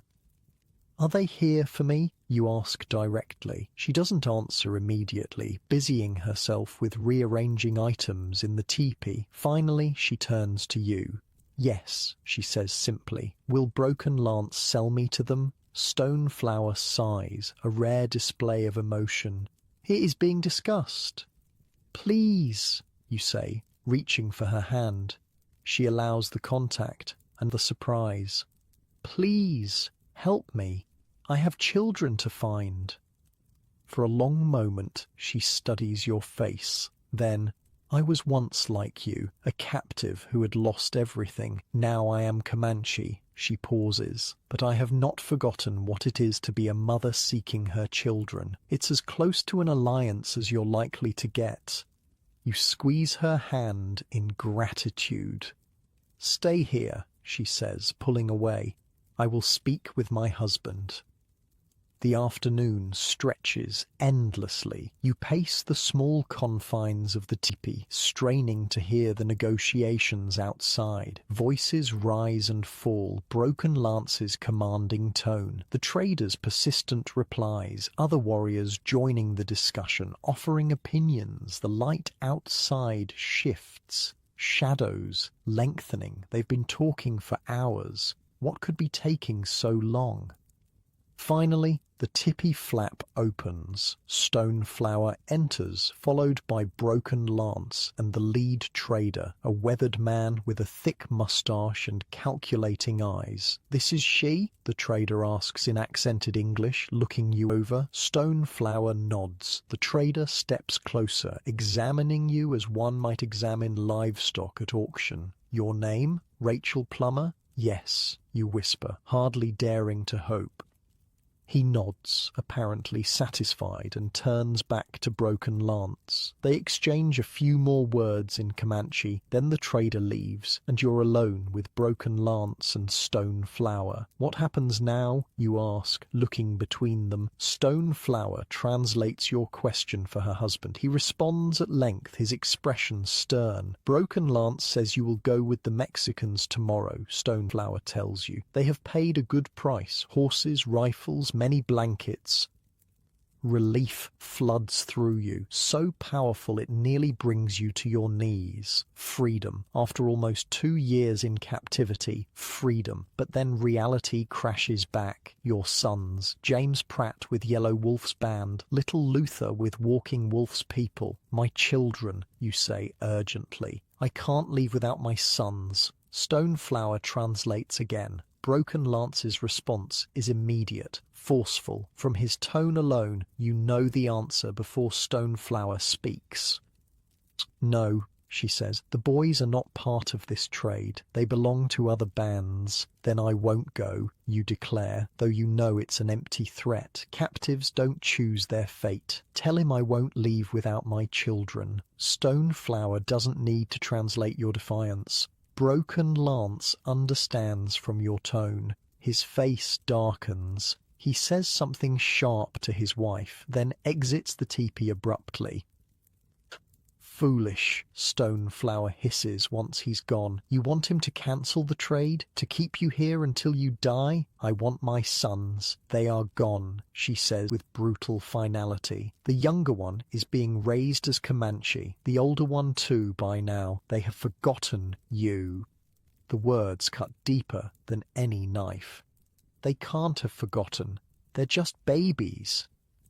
Stoneflower's expression softens slightly. "Listen to me. Take this chance. Go home. If your father is looking for you, he can look for them too. But if you stay here, no one finds anyone." The logic penetrates your grief, your desperation. She's right. Refusing to leave won't bring you closer to your sons, but returning to white civilization might eventually lead to their rescue too. "Go," Stoneflower urges. "Find your father, then find your sons." You nod slowly, tears streaming down your face. "I'll come back for them, somehow." "Perhaps," she says, neither encouraging nor discouraging the notion. "Now rest."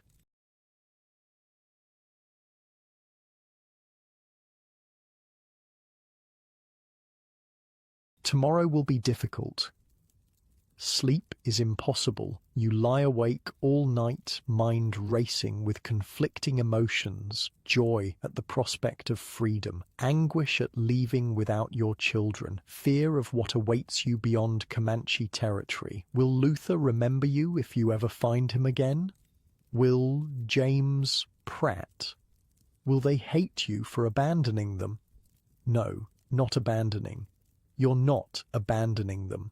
You're finding a way to save them all. Dawn breaks. Camp stirs to life around you. Stoneflower enters the teepee with a bundle of items. Your old dress, carefully preserved since your capture, though now faded and worn. A pair of moccasins, better than the ones you currently wear. A small pouch of pemmican for the journey. Put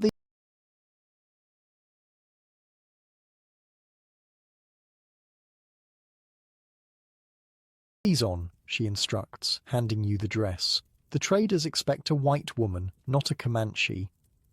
The fabric feels strange against your skin after so many months in hide clothing. It hangs loosely. You've lost weight during your captivity, but there's something powerfully symbolic in donning the garment of your former life, as if you're reclaiming a piece of yourself.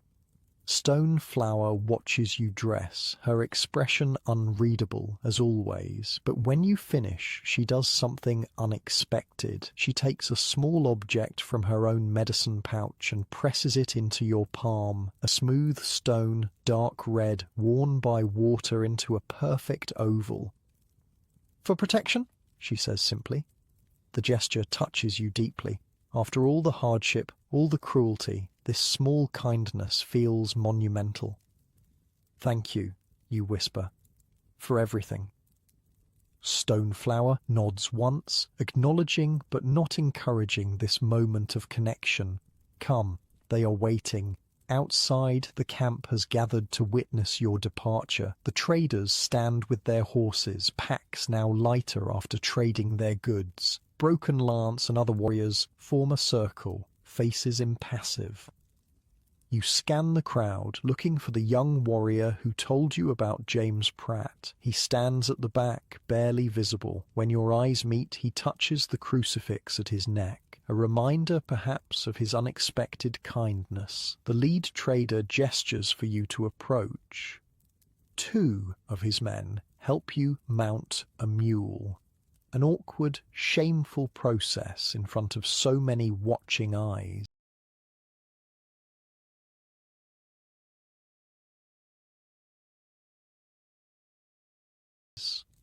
Your legs, accustomed to walking or riding bareback, struggle with the unfamiliar saddle. Broken Lance steps forward, says something brief to the trader, a final warning, a blessing, you can't tell. Then his eyes meet yours, and he nods once, acknowledgement of your departure, nothing more. Stoneflower stands beside him, her face a careful blank. But as the traders begin to move out, she raises her hand in a small gesture that might be farewell. The camp recedes behind you. The life you've known for nearly 2 years, the hardship, the work, the rare moments of connection, falls away with each step of your mount. You don't look back, can't bear to. Instead, you face forward toward whatever lies ahead, toward the possibility of finding your father, your sons, your way home. The traders are not particularly kind, but neither are they cruel. They treat you with detached efficiency, providing food and water, helping you on and off the mule when needed, but otherwise ignoring you. They speak Spanish among themselves, occasionally lapsing into broken English when addressing you. "Where are we going?" you ask the leader on the first night as they make camp beside a small creek. "Santa Fe," he replies. "Man there pay us for you." "My father." He shrugs. "Don't know. American man. Very rich, very angry. Rich doesn't sound like your father, but angry, yes, that fits. James Parker would move heaven and earth to find his daughter." The journey to Santa Fe takes 17 days. 17 days of slow travel across the plains through terrain that gradually changes from rolling grasslands to more rugged, arid landscape. 17 days of uncertainty, of hope mingled with fear, of grief for your sons, warring with relief at your own escape. Your body, accustomed to Comanche life, struggles with the new routine. The saddle chafes. The trader's food, heavy on beans and corn tortillas, upsets your stomach after months of a primarily meat diet. The rhythm of travel is different, slower, more structured than the Comanche way. But you adapt, as you've learned to adapt to everything. You watch the terrain, memorizing landmarks, noting the direction of travel, south, then west, away from the Comanche lands, away from your sons, but perhaps toward eventual rescue for all of you. On the 11th day, you see something that makes your breath catch. A white settlement in the distance, small cabins, fenced fields, smoke rising from chimneys, civilization. But the traders bypass it, continuing west. When you ask why, the leader merely shrugs. Not safe. Apaches. The mention of Apaches sends a shiver through you. You've heard stories from the Comanche about their traditional enemies, supposedly even more brutal to captives than the Comanche themselves. On the 14th day, you cross paths with another group of travelers, Mexican soldiers escorting a wagon train. The traders exchange news with them in rapid Spanish. You catch mentions of war, of Texas, of politics beyond your understanding. The soldiers stare at you with undisguised curiosity. A white woman with sun-browned skin in a faded dress and moccasins, her hair braided in the Comanche style. A curiosity, an anomaly, neither fully white nor Indian. You stare back, unashamed. Their judgment means nothing to you after all you've endured. On the 17th day, Santa Fe appears on the horizon, a sprawling adobe town nestled against mountains, the site of so many buildings, so many people after years in the wilderness, is overwhelming. Your heart races, your palms sweat. What awaits you here? The traders lead you through dusty streets, past staring townspeople, to a large house on the outskirts of town. A servant greets them in Spanish, ushers all of you into a courtyard where a woman waits, middle-aged, well-dressed, with a kind face and watchful eyes. "Welcome," she says in English, approaching you while the traders hang back. "I am Mrs. Donahoe. My husband and I have arranged for your ransom." My father, you ask, looking past her, expecting to see James Parker stride forward at any moment. Is not here, she says gently, but he has been searching for you. Word reached us of a white woman captive with the Comanche. We sent traders to find you. Disappointment crashes through you. Not your father after all. Then who are you? Why would you ransom me? We are Christians, she says simply, and Americans. When we heard of your plight, we could not stand idle. The explanation seems inadequate for such generosity, but you're too exhausted, too overwhelmed to question further. Thank you, you say, the words entirely insufficient. Mrs. Donahoe takes your arm gently. Come inside. You need rest, food, clean clothing. We'll talk more when you're settled. The next hours pass in a blur. A bath, your first in 2 years, in a proper tub with soap and hot water, clean clothes that fit properly, a meal of beef stew and fresh bread that tastes so rich you can barely finish half before your stomach rebels, a real bed with a mattress, sheets, pillows, luxury beyond imagining after your captivity. But as night falls, as you lie in that soft bed staring at an unfamiliar ceiling, grief overwhelms you again. Your sons are still out there, living as Comanches, perhaps believing themselves orphaned or abandoned. The comfort surrounding you feels like a betrayal of their continued captivity. Morning brings more clarity. Colonel Donahoe, Mrs. Donahoe's husband, joins you for breakfast, a distinguished man with military bearing and direct manner. Mrs. Plummer, he begins formally, I understand you have children still in captivity. The acknowledgement of your loss, spoken so plainly, brings fresh tears to your eyes. You nod, not trusting your voice. I have contacts among the traders who deal with the Comanche. He continues. I will make inquiries about your sons. Hope flares within you. You would do that? I cannot promise success, he cautions. Child captives are rarely ransomed. The tribes consider them their future, but I will try. Thank you, you whisper. It's more help than you expected, more hope than you've had in months. Now, he says, his tone shifting to practical matters, we must consider your return to Texas. It's not a simple journey. There are dangers, hostile tribes, Mexican patrols, the elements themselves. I don't care about dangers, you say firmly. I want to go home, to find my husband, my father, to organize a proper search for my sons. Colonel Donahoe nods, respecting your determination, not entirely approving of it. I have business in Missouri soon. We can travel together as far as Independence. From there, arrangements can be made for your return to Texas. It's not ideal. Independence is still far from Texas, but it's a start. When do we leave? 2 weeks, he says. You need time to regain your strength, and there are matters I must settle here first. 2 weeks feels like an eternity when your children are still captives, but you understand the necessity. Your body is worn from captivity and the long journey to Santa Fe. You need time to readjust, to remember how to be Rachel Plummer rather than just a nameless captive.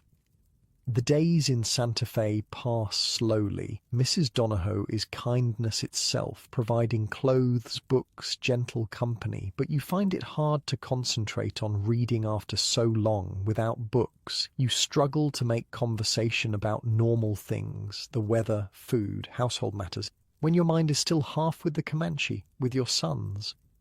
Sometimes you wake in the night in a panic, reaching for weapons that aren't there, listening for sounds of the camp. The soft bed feels wrong, too yielding. The quiet of the house is eerie after the constant noises of tribal life.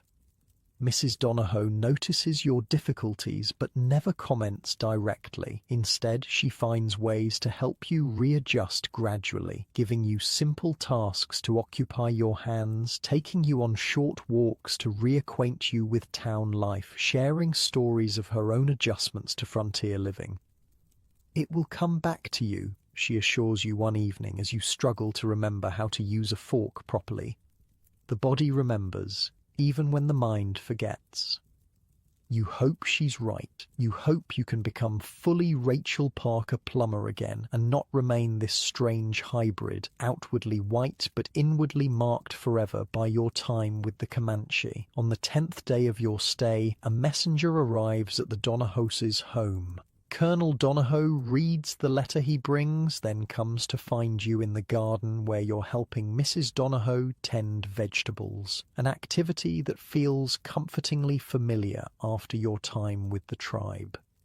Or news, he says without preamble. From my contacts among the traders, your heart stops. My sons? His expression tells you it's not entirely good news. The younger one, Luther, you called him? There is no word. But the older boy, James Pratt, is indeed with Yellow Wolf's band, as you were told. Can they ransom him? The question bursts from you, desperate, hopeful. Colonel Donahoe hesitates. They tried. Yellow Wolf refused. The boy is being raised as his son now. The news is both blessing and curse. Confirmation that James Pratt lives, that the young warrior told you true, but also confirmation that Yellow Wolf has no intention of returning him. I'll get him back, you say, with a conviction that surprises even you. Somehow... Colonel Donahoe doesn't argue, but his expression is doubtful. He's seen too many captive children absorbed into tribal life, too many failed rescue attempts. The remaining days before your departure pass in a haze of preparation. Mrs. Donahoe helps you pack suitable clothing for the journey, gives you a journal to record your experiences, presses small gifts upon you, a comb, a mirror, a shawl for cold evenings. To help you remember who you are, she says softly when you try to refuse these luxuries. Colonel Donahoe arranges the practical details, horses, supplies, the route to independence. He will travel with a small party of trusted men, all armed, all experienced in frontier travel. On the morning of departure, Mrs. Donahoe embraces you warmly. God be with you, Rachel Plummer, she says. You have survived the unsurvivable. You will find your way home.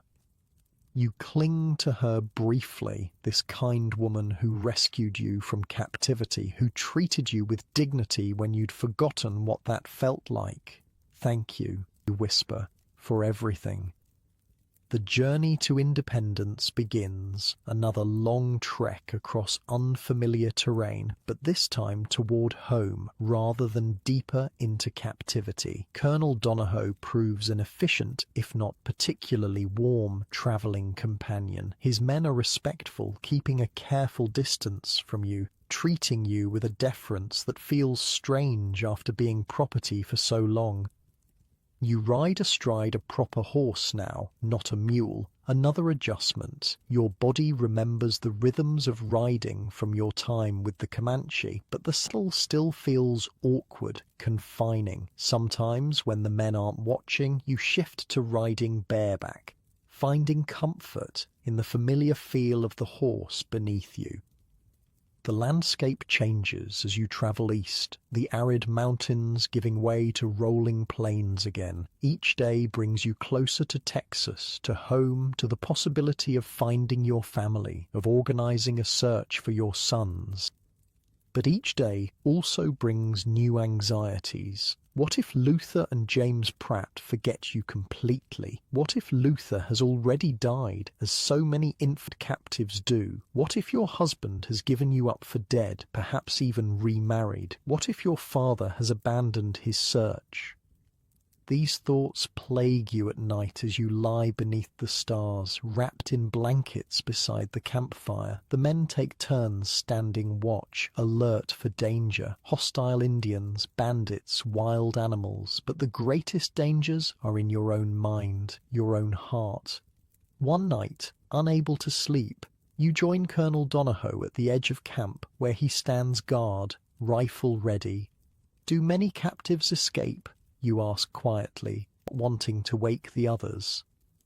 He considers the question carefully before answering. Few, very few. Most die in captivity or become, he hesitates. Become what?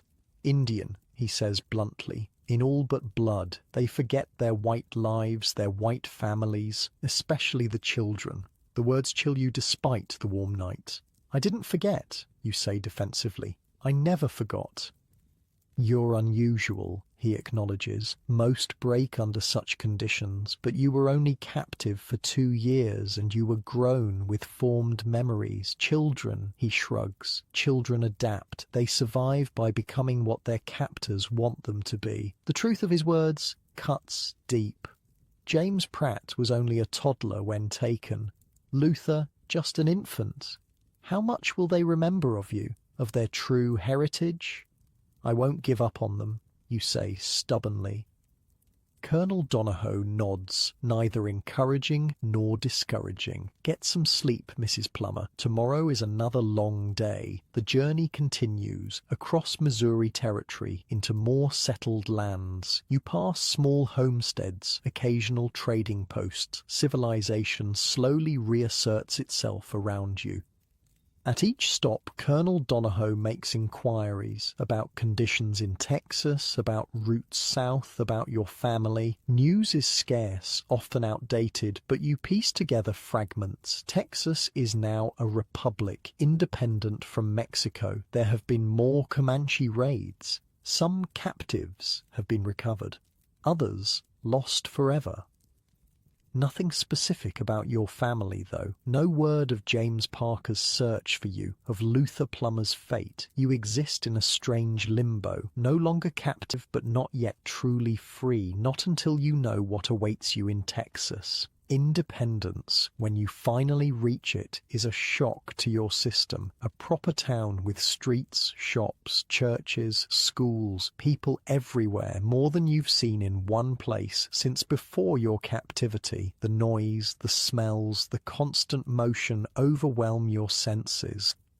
Colonel Donohoe takes you to a respectable boarding house run by a widow, arranges for your stay. I have business here for several weeks, he explains. Then I must return to Santa Fe, but I'll help you find passage to Texas before I leave. You thank him, though the prospect of waiting weeks more is agonizing. Every day is another day your sons spend as captives, another day they forget you a little more.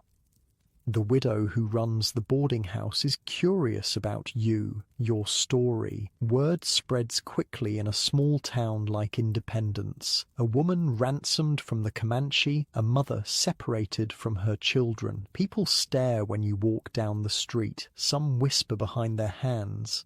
Others approach directly, asking invasive questions about your captivity, your survival. You answer politely but briefly, sharing only what you must. These strangers don't deserve the intimate details of your suffering, your loss. Those belong to you alone. In the boarding house's small parlour one evening, you find a Bible, the first you've seen in 2 years. You open it with trembling hands. The familiar words both comfort and pain. How many times during your captivity did you recite verses from memory, clinging to this connection to your past, your faith? Your finger traces familiar passages. Yea, though I walk through the valley of the shadow of death, I will fear no evil. You have walked through that valley. You have survived. Now the journey continues, toward home, toward family, toward the sons who may be lost to you forever, but whom you will never stop seeking, because you are Rachel Parker Plummer and your story is far from over.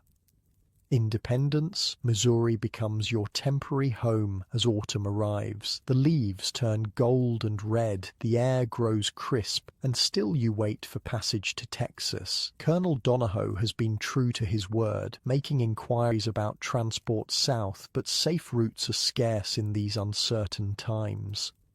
The situation is complicated, he explains one evening, visiting you at the boarding house. Mexico does not recognize Texas independence. There are patrols, military movements, and the Comanche raids continue along the borders. You've grown accustomed to the widow's boarding house, to the small room with its narrow bed and faded wallpaper, to the routine of meals with other boarders, travelling salesmen, a school teacher, a minister and his wife, to the whispers that follow you in town, the sidelong glances, the occasional boldly asked question about your time with the savages. You answer politely, revealing little. How could these well-meaning townspeople possibly understand what you've lived through? How the Comanche world becomes its own reality when you're immersed in it day after day? How you can both hate your captors and recognize their humanity? Some nights you wake gasping from dreams where you're still with the tribe, still searching for your sons amid the teepees. Other nights you can't sleep at all, lying awake as you plan what you'll do when you reach Texas, how you'll organize searches for James Pratt and Luther. During the day, you write in the journal Mrs. Donahoe gave you, recording everything you can remember about your captivity, about the Comanche way of life, about what happened at Parker's Fort. The writing is painful but necessary. Your testimony may help others, may help locate other captives, may prevent future attacks. You write of Walking Wolf, of Nahima, of Stoneflower and Broken Lance, of the young warrior with the crucifix who told you about James Pratt, of daily life in the camps, the food, the customs, the beliefs, of small kindnesses amid the cruelty, of everything you learned to survive. Some pages are stained with tears, those where you write of your sons, of James Pratt's laugh, his chubby hands reaching for you, of little Luther nursing at your breast, his tiny fingers curling around yours, of the agony of separation.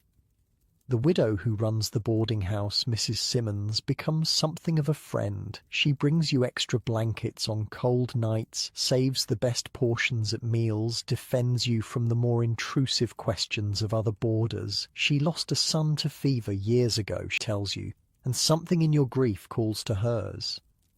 You'll find them, she says one evening as you sit together by the fire, darning socks, a domestic task that feels both foreign and familiar after your time with the Comanche. I believe that with all my heart. You appreciate her kindness, her faith, even if you can't fully share it. The odds are against you and you know it, but you nod and smile, not wanting to dampen her hopeful spirit.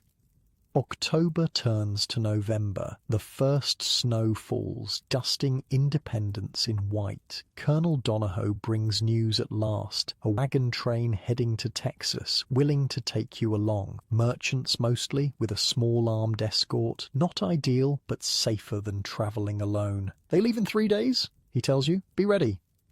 You pack your few possessions, the clothes Mrs. Donahoe gave you, your journal, the red stone from Stoneflower that you keep as a strange talisman. Mrs. Simmons contributes a warm shawl, food for the journey, a letter of introduction to her cousin in Houston, should you pass that way. The night before departure, Colonel Donahoe visits one last time, bringing an unexpected gift. A small pistol, easily concealed in a pocket or sleeve. For protection, he says gruffly. The journey isn't without risk. You take the weapon, surprised by its weight in your palm. I don't know how to use this. He shows you how to load, aim, fire. Your hands shake slightly. You've never been comfortable with guns, even before your captivity. But frontier life has taught you hard lessons about vulnerability, about the need for defense. Thank you, you say, tucking the pistol into your bag. For everything. I would be here without your help. Colonel Donahoe nods awkwardly, uncomfortable with gratitude. I've written to contacts in Texas, he says. People who might help you find your family, your sons. The letters are in your bag. This final kindness nearly breaks you. You've been so focused on simply getting home that you've scarcely allowed yourself to think beyond that, to the practical challenges of finding your family, organizing searches for your sons. These letters might make all the difference. God bless you, Colonel, you say softly. He clears his throat, nods again, and takes his leave with a formal bow. You will likely never see him again, this stern man who helped rescue you from captivity. Another person to remember in your prayers. Dawn breaks cold and clear on departure day. The wagon train assembles at the edge of town. 10 wagons loaded with goods, 20 men armed with rifles, 3 women besides yourself making the journey. Merchants' wives, you learn, returning to Texas after visiting family in the East. They eye you curiously but kindly as you join them in the back of a wagon. News of your history has preceded you, of course. Nothing stays secret in a small town like Independence. Mrs. Plummer, one introduces herself, a plump, motherly woman with kind eyes. I'm Abigail Watson, this is Mary Green and her daughter Sarah. We're pleased to have your company.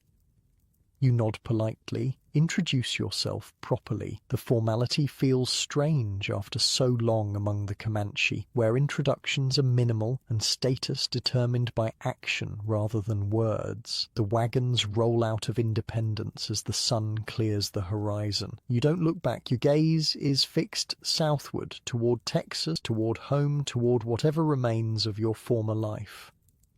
The journey is slow, the wagons heavy with goods, the roads sometimes little more than rutted tracks through wilderness, but it's progress, each day bringing you closer to your destination. The women are kind, including you in their conversations, their meals, their evening prayers around the fire. You share some details of your captivity when they ask, but not the worst parts, not the beatings, the starvation, the taking of your sons. Those wounds are still too raw. Abigail Watson has a particular gentleness about her. She notices when you withdraw into silence, when memories overwhelm you. She doesn't press, just offers quiet company, a hand on your shoulder, a cup of tea made from leaves she's brought from Independence. My brother was taken by Indians when I was a girl, she tells you one evening as you sit together by the fire. Shawnee, not Comanche. He was only 9. Did he come back, you ask, hope flaring despite yourself? She shakes her head slowly. No, we searched for years. My father nearly drove himself mad looking. We never found him. She pauses, staring into the flames.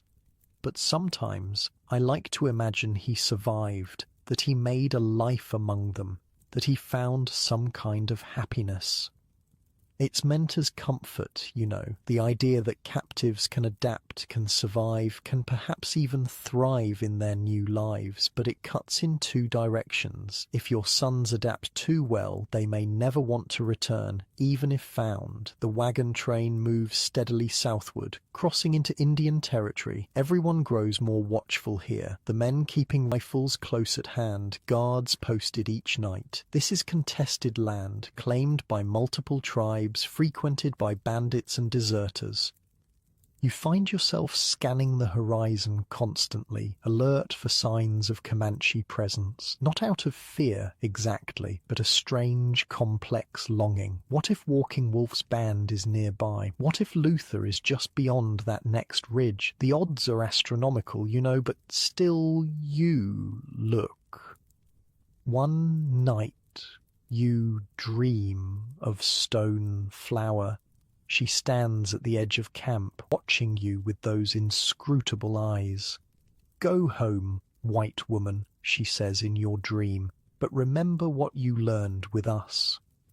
You wake with tears on your cheeks, the red stone clutched in your hand. What did you learn with the Comanche? To survive, to endure, to find strength in the darkest places. Lessons paid for dearly, but yours forever now. December arrives, the weather growing colder. The wagon train crosses the Red River into Texas at last. Texas, the republic you've dreamed of reaching for so long, the place where your journey began, where Parker's Fort stood, where your family might still be searching for you. Your heart beats faster as you enter familiar territory. Not the specific landscape, you're far from Parker's Fort still, but the feel of it, the quality of light, the smell of the air, the plant life. Texas.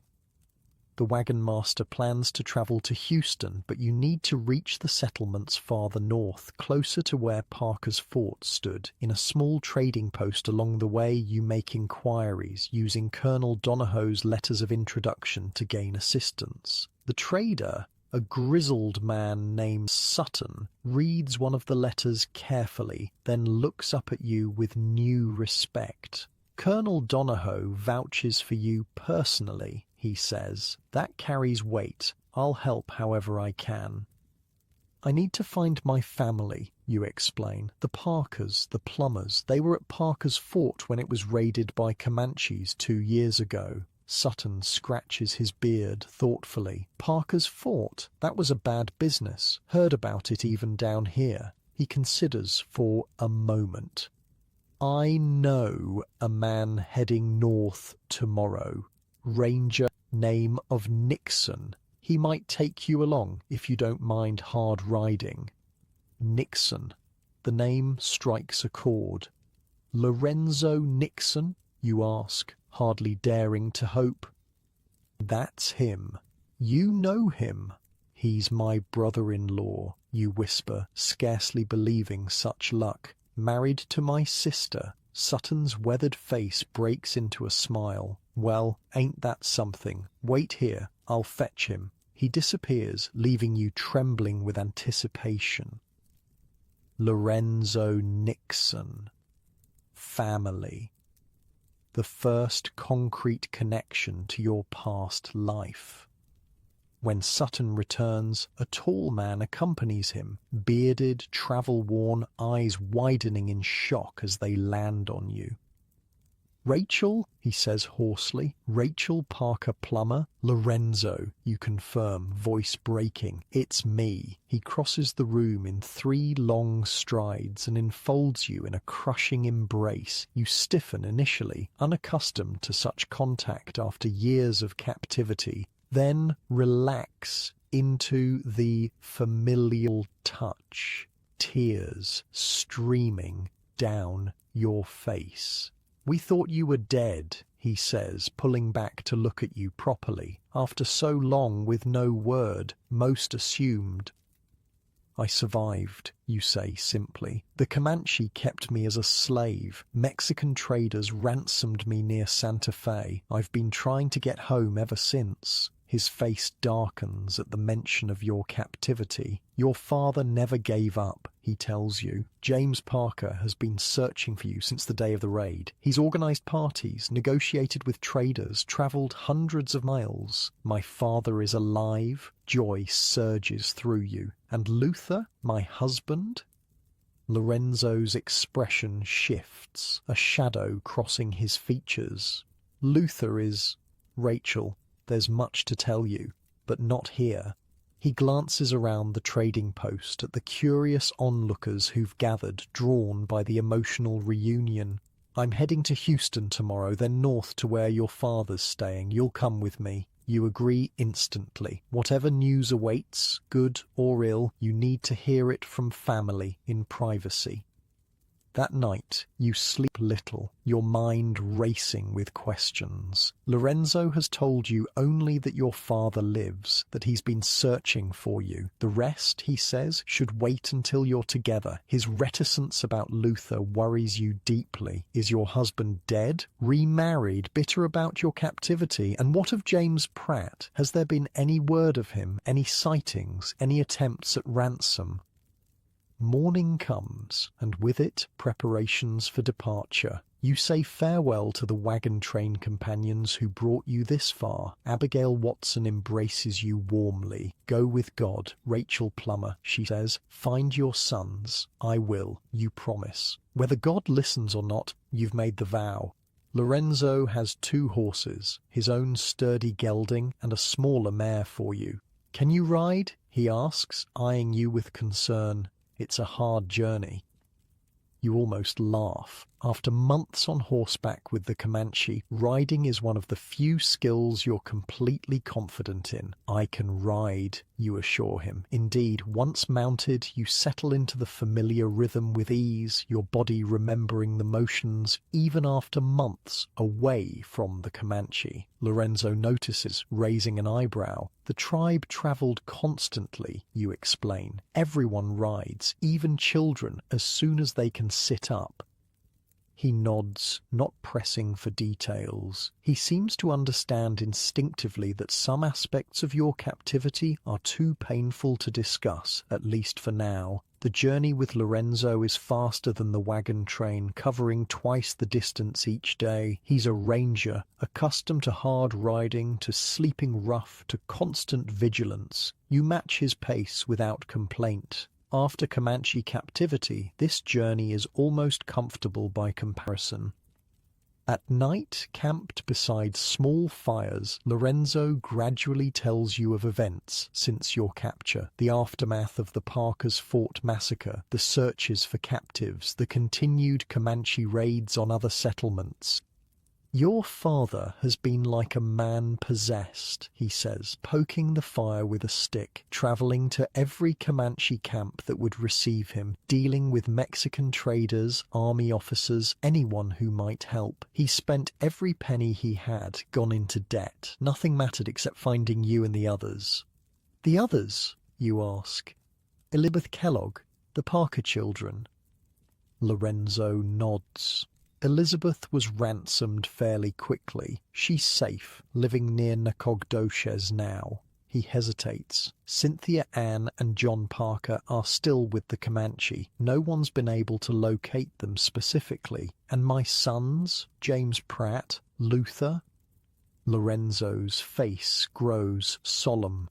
"Rachel," he begins, then stops, seeming to search for words.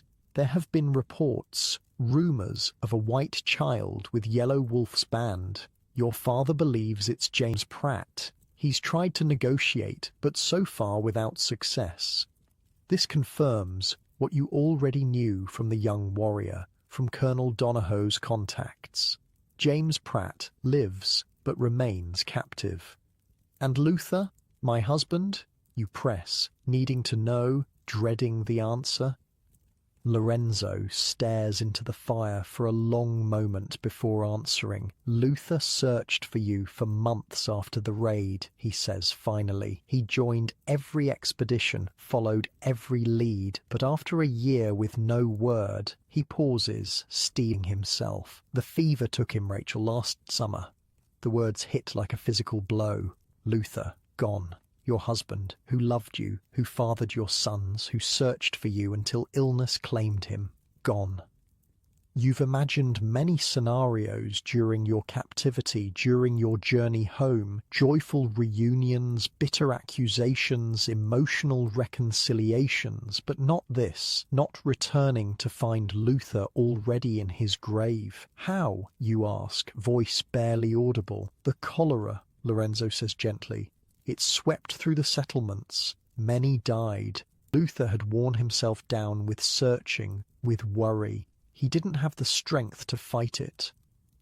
You nod, numb, another loss to absorb, another grief to carry. It seems endless, the toll of the frontier, of the Comanche raids, of captivity. "I'm sorry, Rachel," Lorenzo says, awkwardly patting your shoulder. "He was a good man. He loved you. I know," you whisper, and you do know. Despite your years apart, despite all that's happened, you remember Luther's love, his goodness, his devotion to you and James Pratt. That, at least, the Comanche couldn't take from you.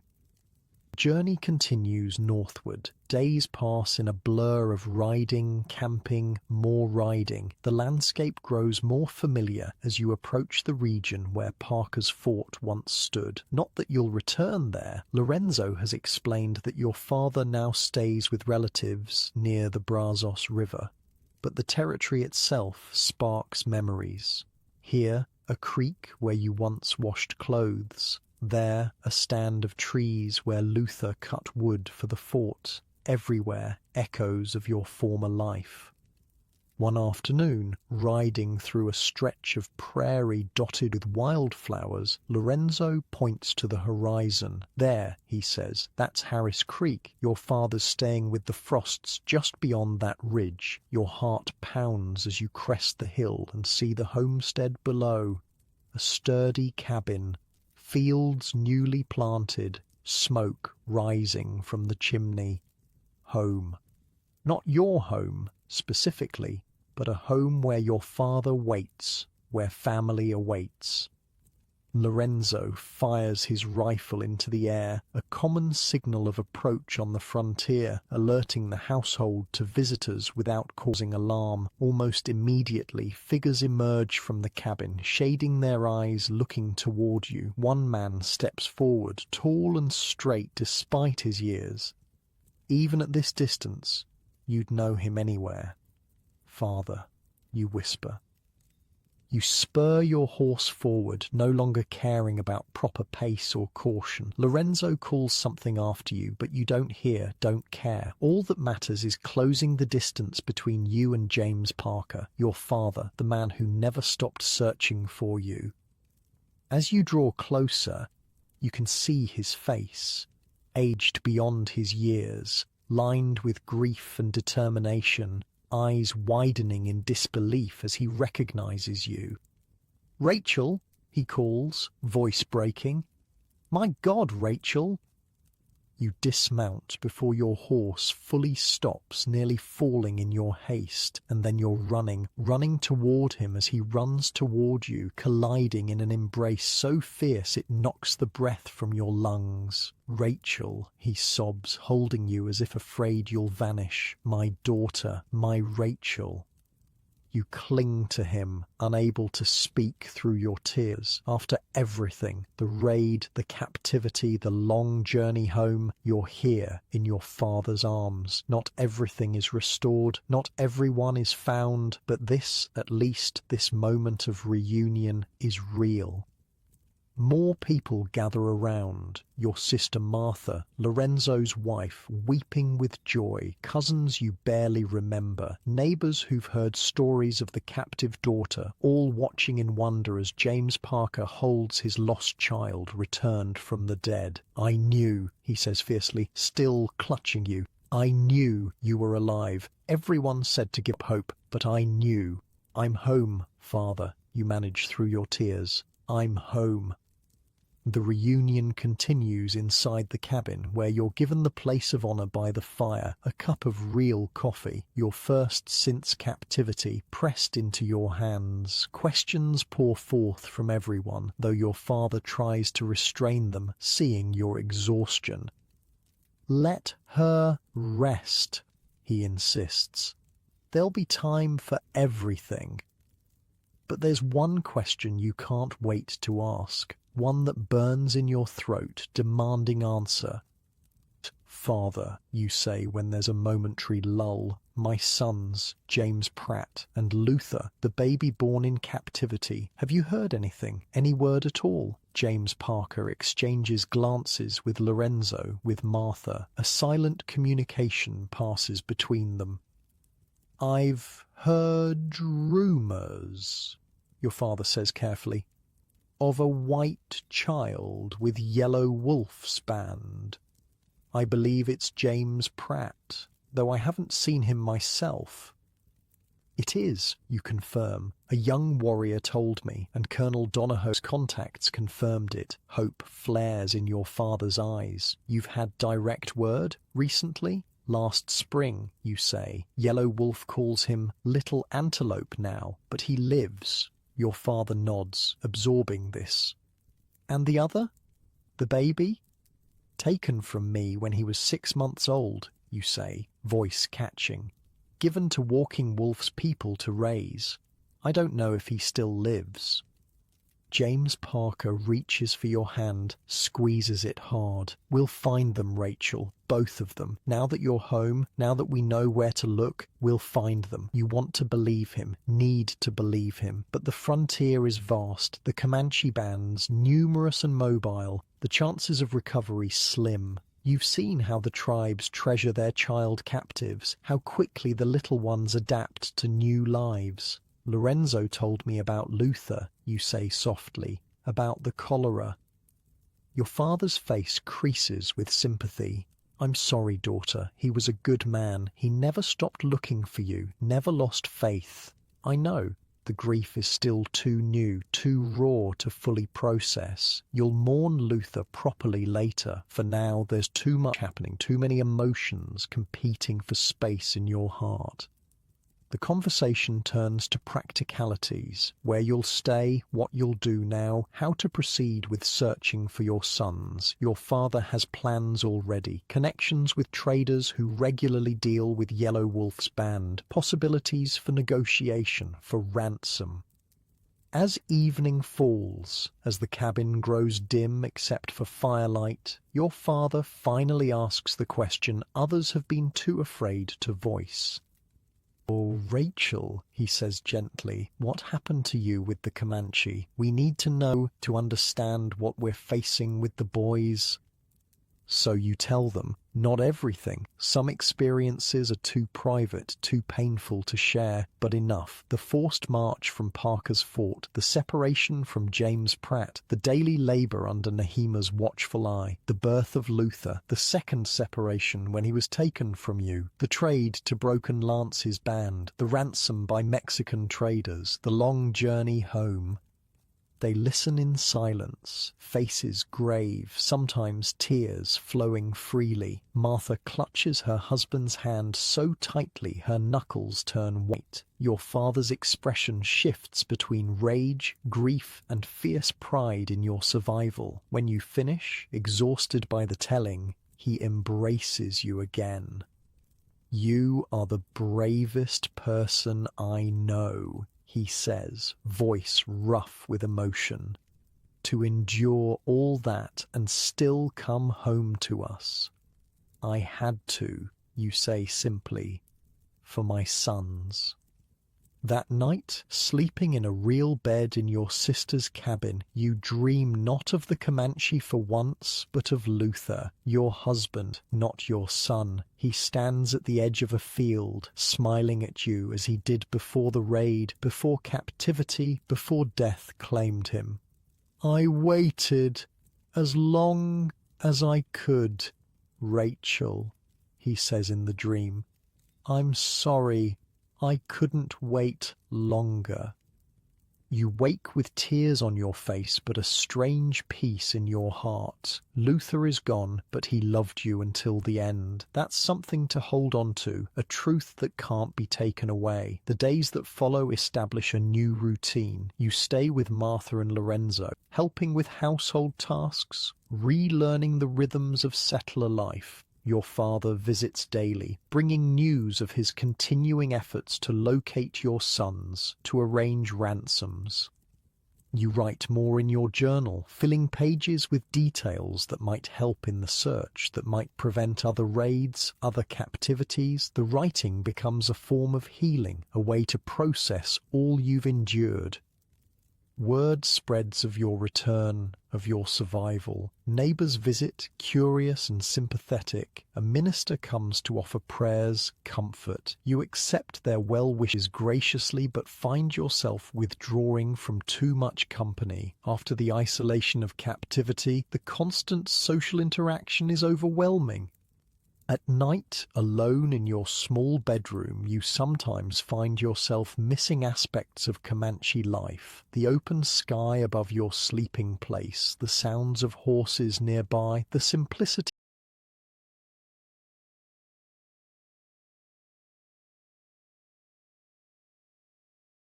of days measured only by sun and moon. It's a strange realization, one you share with no one. How could they understand that captivity, for all its hardship, had moments of beauty, of connection?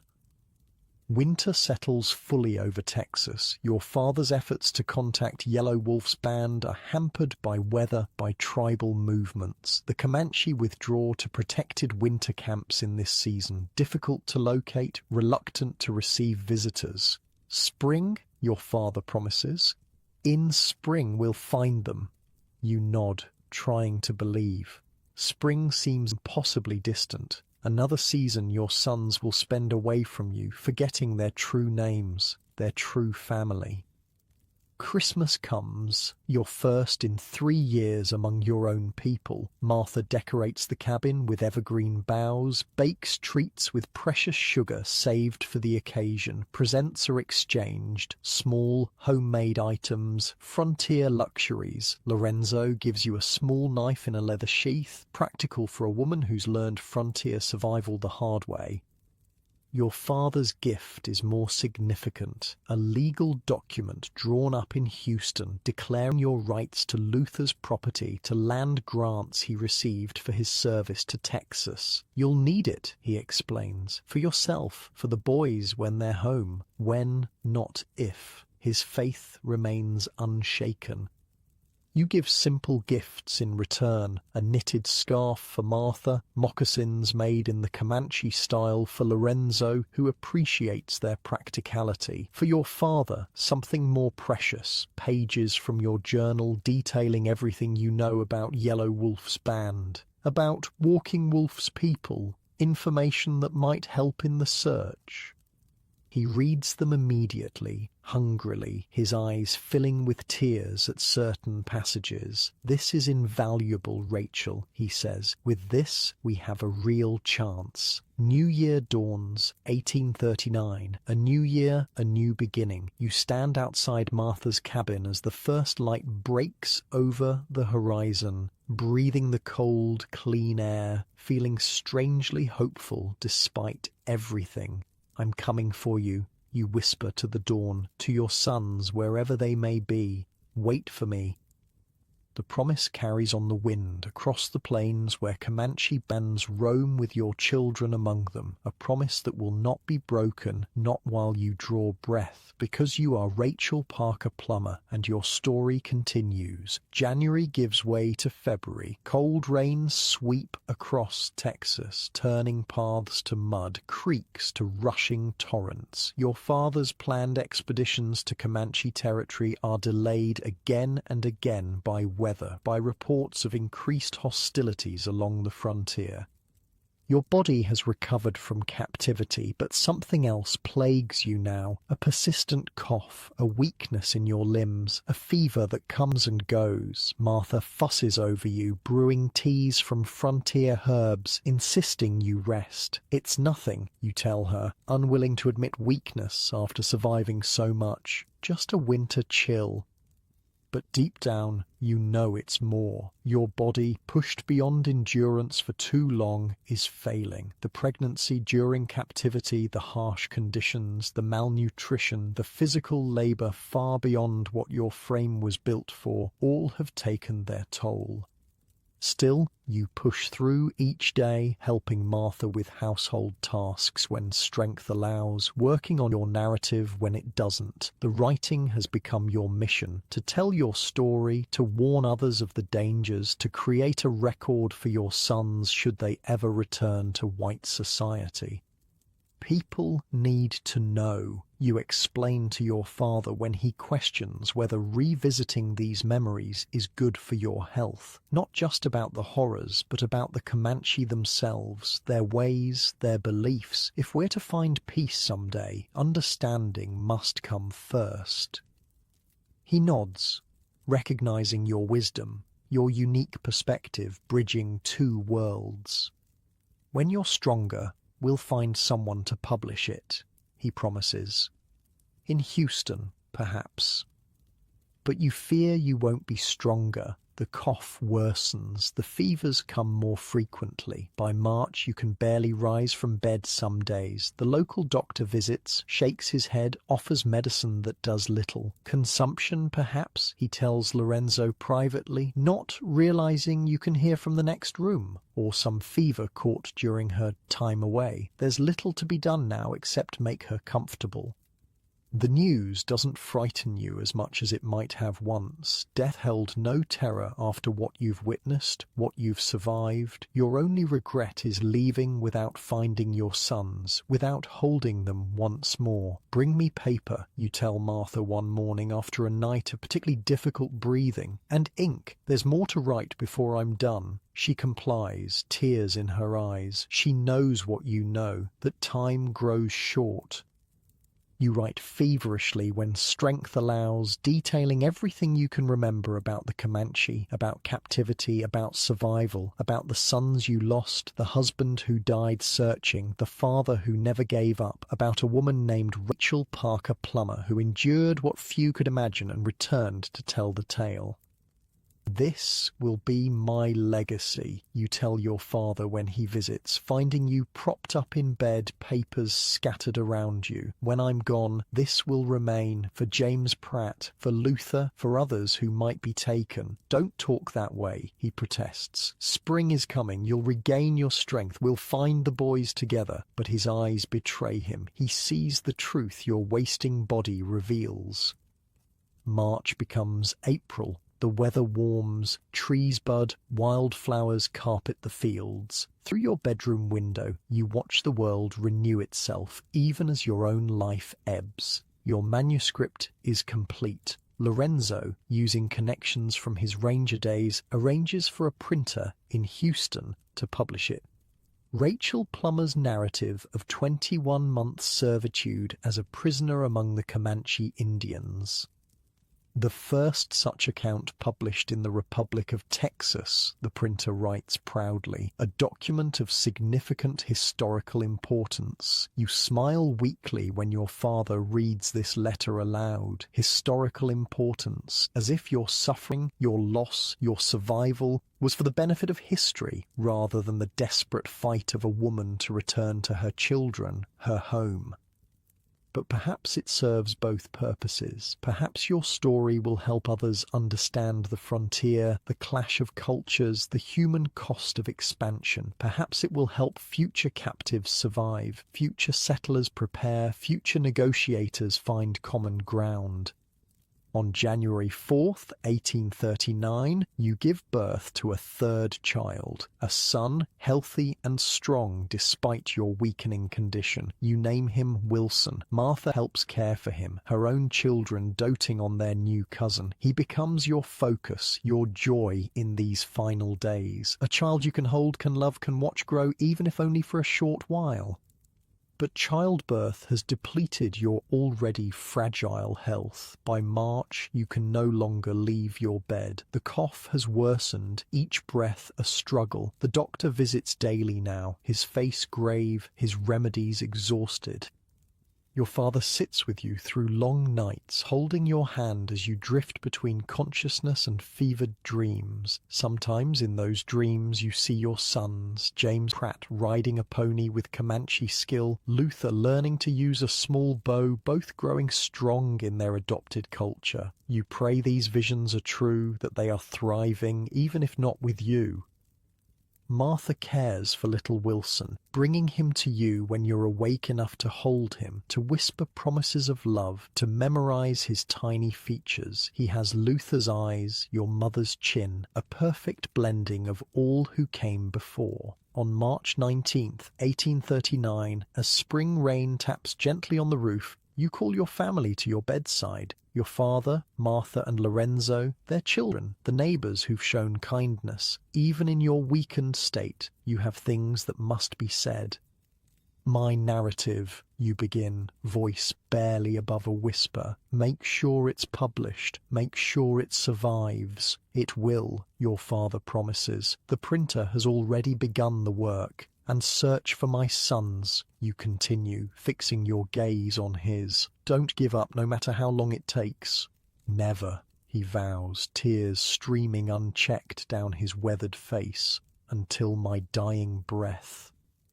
"Tell them about me," you say, thinking of James Pratt, of Luther, of the possibility that someday they might return to their white heritage, might read your words, might understand the mother who never stopped loving them. Tell them I came back for them, that I tried.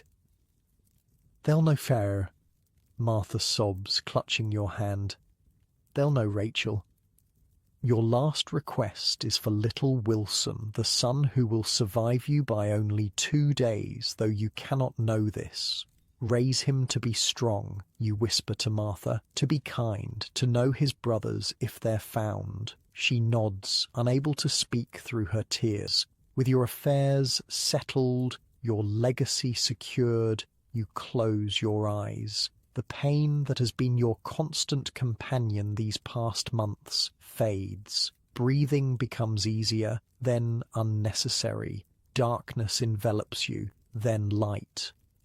And Rachel Parker Plummer, age 20, captive, survivor, mother, passes from this world to whatever lies beyond. The story should end here, but legacies continue long after life ends. Your narrative is published, becoming the first account of Indian captivity printed in the Republic of Texas. It spreads throughout the settlements, is reprinted in newspapers, discussed around evening fires. People read of your suffering, your courage, your endurance with horror and admiration.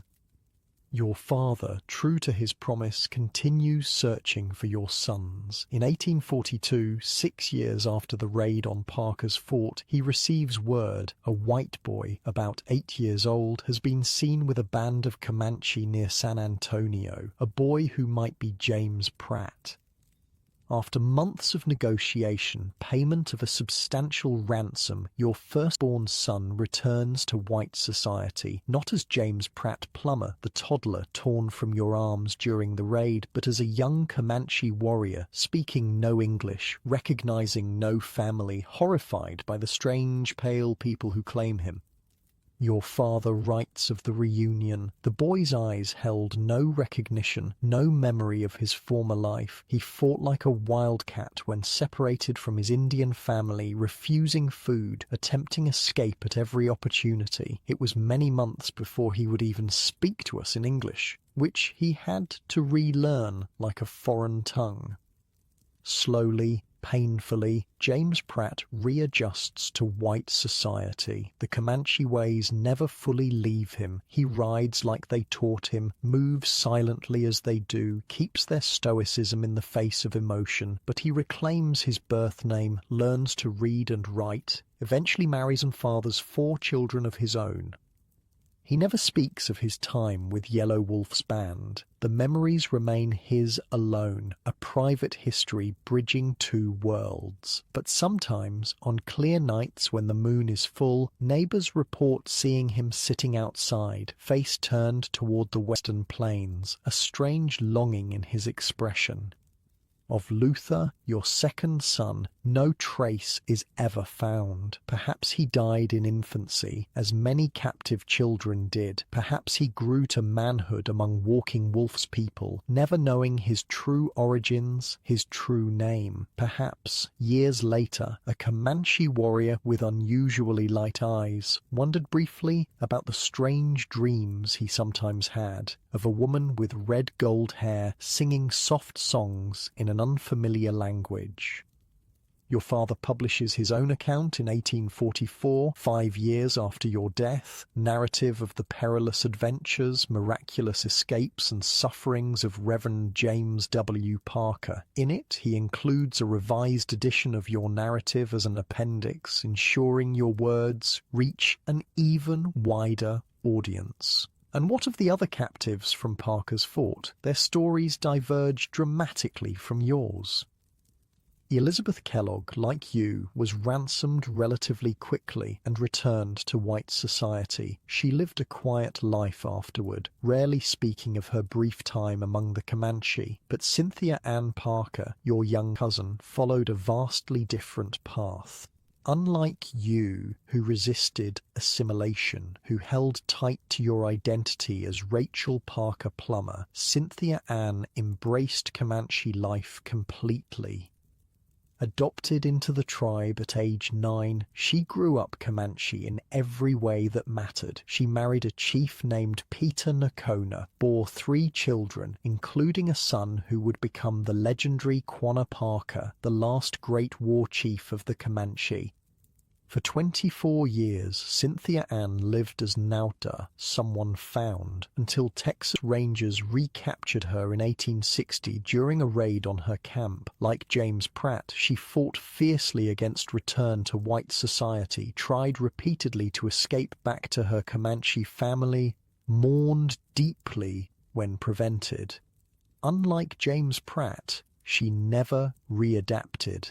She died in 1870, still longing for her Comanche husband, her sons, the life that had become more real to her than her white origins.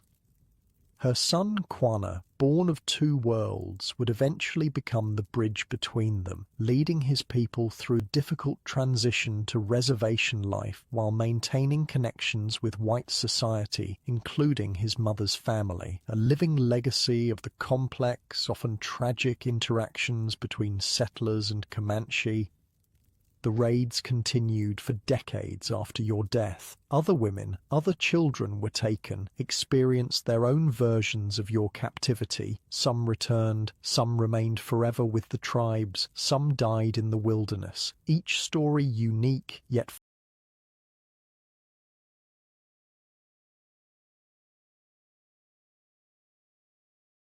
following patterns as old as human conflict. By the 1870s, the free-ranging days of the Comanche were ending, defeated not primarily by military might but by the systematic destruction of the buffalo herds that sustained them. They finally moved onto reservations in Indian Territory, their numbers decimated by disease, hunger, and warfare. The frontier that claimed your life, your husband's life, your children's futures, gradually disappeared. Settlements became towns, towns became cities. The Republic of Texas joined the United States, weathered the Civil War, emerged into a new era. But the echoes of those raid-filled years never quite faded. They lived on in family histories, in place names like Comanche Moon Creek, in the nightmares of survivors, in the mixed heritage of descendants like Quanah Parker, who carried both Comanche and settler blood in their veins. And they lived on in your narrative, your words preserving a unique perspective on this tumultuous period of American history, not the grand overview of politicians and generals, but the intimate experience of one woman caught in forces beyond her control, fighting desperately to survive, to return, to reclaim what was lost.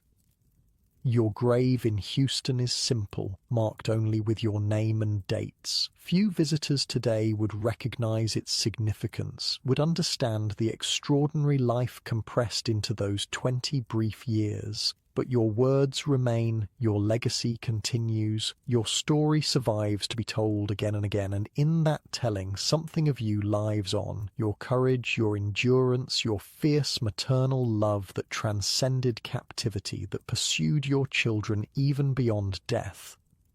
The plains where Comanche once rode freely are quiet now, the thunder of their horses' hooves a distant memory. The forts built to protect settlers from raids are historical sites, tourist attractions. The bitter conflicts that shaped the frontier have faded into the past. But the human experiences, love and loss, capture and escape, the struggle to survive in hostile environments, these remain universal, timeless, connecting your life to those who come after. As night falls over what was once frontier, as modern readers drift towards sleep in beds far more comfortable than buffalo robes or straw mattresses, your story offers perspective, gratitude for simple comforts, appreciation for the relative peace of our time. Rachel Parker Plummer, settler, captive, survivor, mother, your journey ended long ago, but your words remain a whispered reminder across time of human resilience in the face of unimaginable hardship. May those who hear your story tonight rest peacefully, their dreams free from the terrors you faced, their sleep untroubled by the vigilance frontier life demanded. For unlike those settlers who lived in constant fear of Comanche raids, who startled at every unusual sound, who slept with weapons close at hand, modern listeners can surrender fully to slumber, secure in their homes, surrounded